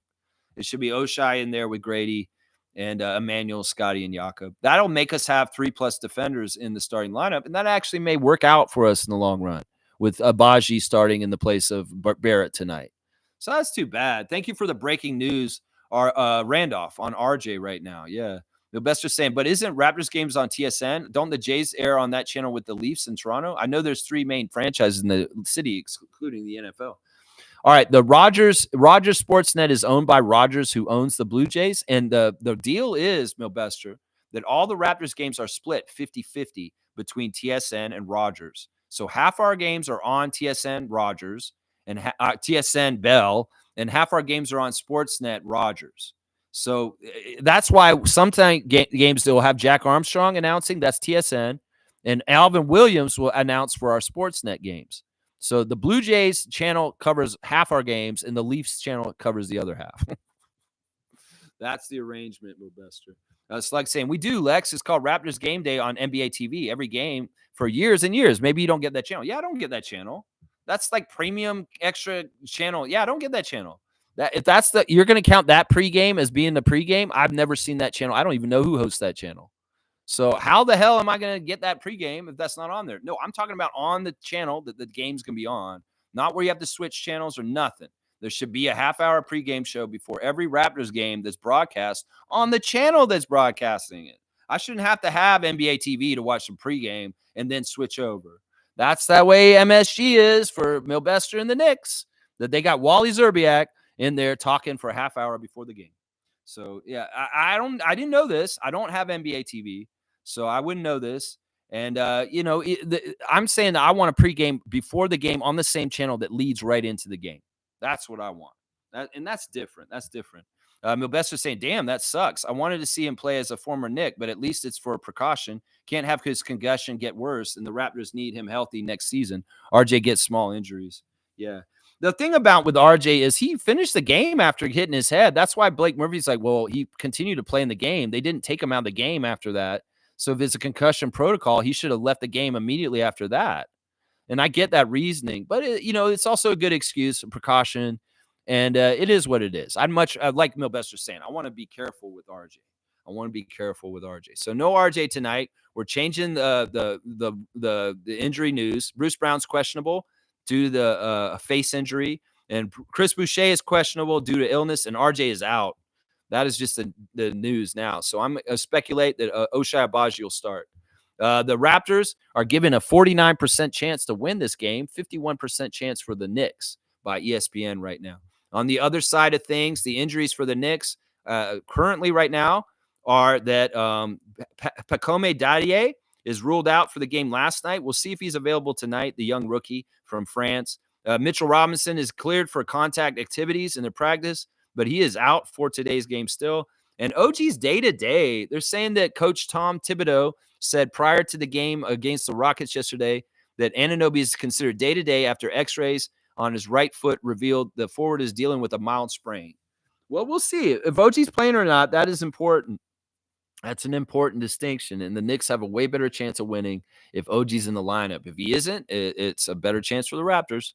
The referees for today's games at 4 p.m., the Raptors 905 are playing the Indiana Mad Ants, and Gerda Gatling, Kelsey Reynolds, and Josh Reed will be the referees. For the Knicks game tonight, Brent Barnecki, lawyer, he will be the crew chief, and he favors the Raptors. Andy Nagy is the second ref. He favors the Knicks. And Simone Jelks is the third ref. She favors the Knicks also. So the crew chief favors the Raptors. The other two favor the Knicks statistically in the history of all that. Let me go look at the Indiana Mad Ants. I just want to see who's on their team. I didn't even look at their roster. And in some ways, I should do my due diligence and see who's on their team right now. They got Ray J. Dennis, Enrique Freeman. I've heard his name before. Devion Harmon, Stephon Hicks, Josiah Jordan James, Quentin Jackson, Ishmael Lane, Cameron McGriff, Kyle Mangus, Dakota Mathias, Obadiah Noel, former Raptors 905, and Jahil Okafor, and Casey Tominaga. And where is their record at that? What is their record at right now? What is their record? What is their record? Come on. Why can't I just see the record for the Indiana Mad Ants real quick? Their record is they're 10-5. So they're actually up near the top of the G League. So this should be a competitive game. We need to beat them because they are a threat to trying to overtake us in G League lead. So we need to beat them. All right. Yeah, this is crazy. I can't believe Luka's dad has ripped the Mavs and said he didn't deserve this. Also, there's news out saying that Charles Oakley's attorney wrote part of his book about his life and specifically the stuff that has to do with his ejection from a Knicks game by James Dolan. So there's some Charles Oakley news out there for Raptors fans to find out about. Yeah, very interesting. Patrick Mahomes is saying that the Luka trade hurt his heart. Man, you're making Patrick Mahomes hurt his heart.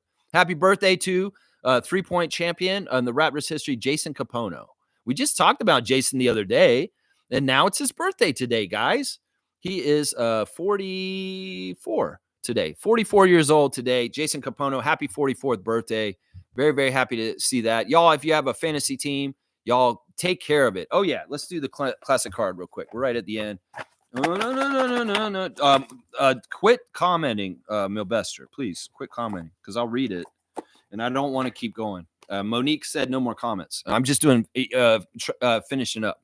All right, this is the classic card of the day. This one's easy. If you know your NBA, you should know who this is. If you don't, well, it's too bad. Let's see if anybody can get this. Is there old head still in here? Is Smooth still here that can know this classic Denver Nugget? This is a classic Denver Nugget. If you know this Denver Nugget, well, you probably should. Robert Pack? No, this is before Robert Pack. That's a good guess, Slug Deezy. There's no high top on there. He doesn't have the high flat top like Robert Pack. So that is not Robert Pack. You can see him up close. Let's just say this guy shares a nickname with a great Raptor. He shares the same nickname as one of our great Raptors. That is not Fat Lever. That's even closer. That is a great guess. Lafayette Lever was one of the greatest rebounding guards in the history of the NBA. This is not Fat Lever, but this guy played with Fat Lever. So you're in the right time period, Smooth Brown Man. You got the right time period, but it's not the right guy. And once again, he has the same nickname as maybe one of the most important early Raptors, and that is Michael Adams, Mighty Mouse. Michael Adams. This is the original Mighty Mouse. He was Mighty Mouse before Damon. And he's a small guy. He was only like 5'10" or something like that. He was very short. What does it say on there? Oh, he's 5'10". Yeah, exactly. That's right. 5'10", very good scorer, Denver Nuggets legend. And for getting this one, I'd say it's a 150 points for this one, Slug. He's a well-known player. I thought you guys would get him right away. But good job by Slug Deezy getting Michael Adams this morning as the classic card today. All right, let me write it in real quick. Michael Adams, 150 for Slug. And I'm keeping up on the tallies, and I'll post since it's Tuesday, I'll post the totals right after this so you guys can see where you guys are at. Slug Deezy, good job, man. It's either you or Smooth getting them these days. It's like y'all are alternating every other one right now. So, yeah, I'll put the totals. And just so y'all know, when the All-Star break comes up, we're going to have a Tuesday trivia like old school in 2 weeks from today. So when we have the All-Star break, after the All-Star break, the Tuesday after, there's going to be a Tuesday trivia with questions like the old school in the summer. So we'll be ready for that. Milbester's saying MSG is awesome for pre and post game. Lex, Wally Zerbiak is great with us, and Alan Hand. Alan's sister passed away a couple weeks ago, and the Knicks honored his sister at one of the games recently. Sorry to hear about that. Bill Pitto is as well on MSG Knicks coverage. Yeah, I see Wally in the pregame on NBA League Pass sometimes. That's where I see him. Milbester's saying Mitch isn't going to play until the playoffs, Lex. We're going to wait until then to give him time to heal or rest. If they don't trade him before then, right? All right, y'all. Thanks for watching me. Please like, comment, subscribe, share, join the channel. And let's go Raptors. Let's beat the Knicks tonight. Like I said, if you guys can win the three-point battle, this has been a key thing with this team in particular. You know, in some ways, we didn't cover the three-point line very well at all the last time we played the Knicks near Christmas. Well, we need to show an improvement there and cover the three-point line, take care of it much better with people like Josh Hart and Jalen Brunson. And to be honest, Cameron Payne and Landry Shamet. So we need to watch the three-point line. If Scotty and Jakob can neutralize Cat and OG's not playing, we got a good chance to win tonight. I think that the matchup between Quickly and Brunson is going to be a very entertaining matchup, seeing as Emmanuel will play against New York tonight, and he'll get to play against his former teammate, Jalen Brunson, head-to-head. And that's going to be a lot of fun.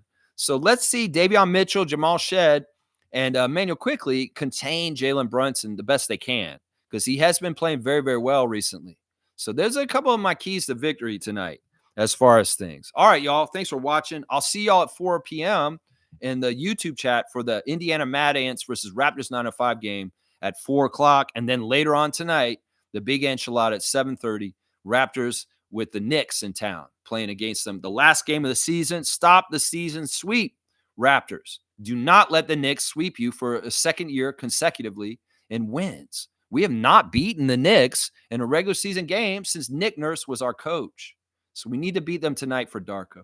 That's what I'm saying. Let's go Raptors. And fans, get to the game and chant defense correctly. I did not hear y'all until the second half against the Clippers. So get loud earlier in the first half and help us get off to a good start defensively against the Knicks tonight. The home court advantage matters, y'all. That's right. Milbester's saying, enjoy the game tonight, Lex. We'll watch our last game of the season series this season with the Knicks. Good luck to the Raptors tonight. Good luck to you, Milbester, in your life. I'm not necessarily saying good luck to the Knicks, but I'll say to the best team win. The team that plays the best as a team and makes more shots will win tonight. And hopefully that can be the Raptors. All right. Thank you, Milbester. Thank you, everybody, for watching me today. A little bit of a Lexathon, not wanting these longer stream times. I really do want to keep it under 2 hours, but in the political climate, along with the trade deadline frenzy, I'm finding my times are a little bit longer these days, and I got to start tightening up again. All right, y'all. Thanks for watching. I'll be back tomorrow to react to both the games. Hopefully a double W day once again for the Raptors. We've been getting these recently where both the Raptors and the 905 win on the same day. That'd be awesome. I want to see that again today. Let's go, Raptors. Let's go, Raptors 905. Defense.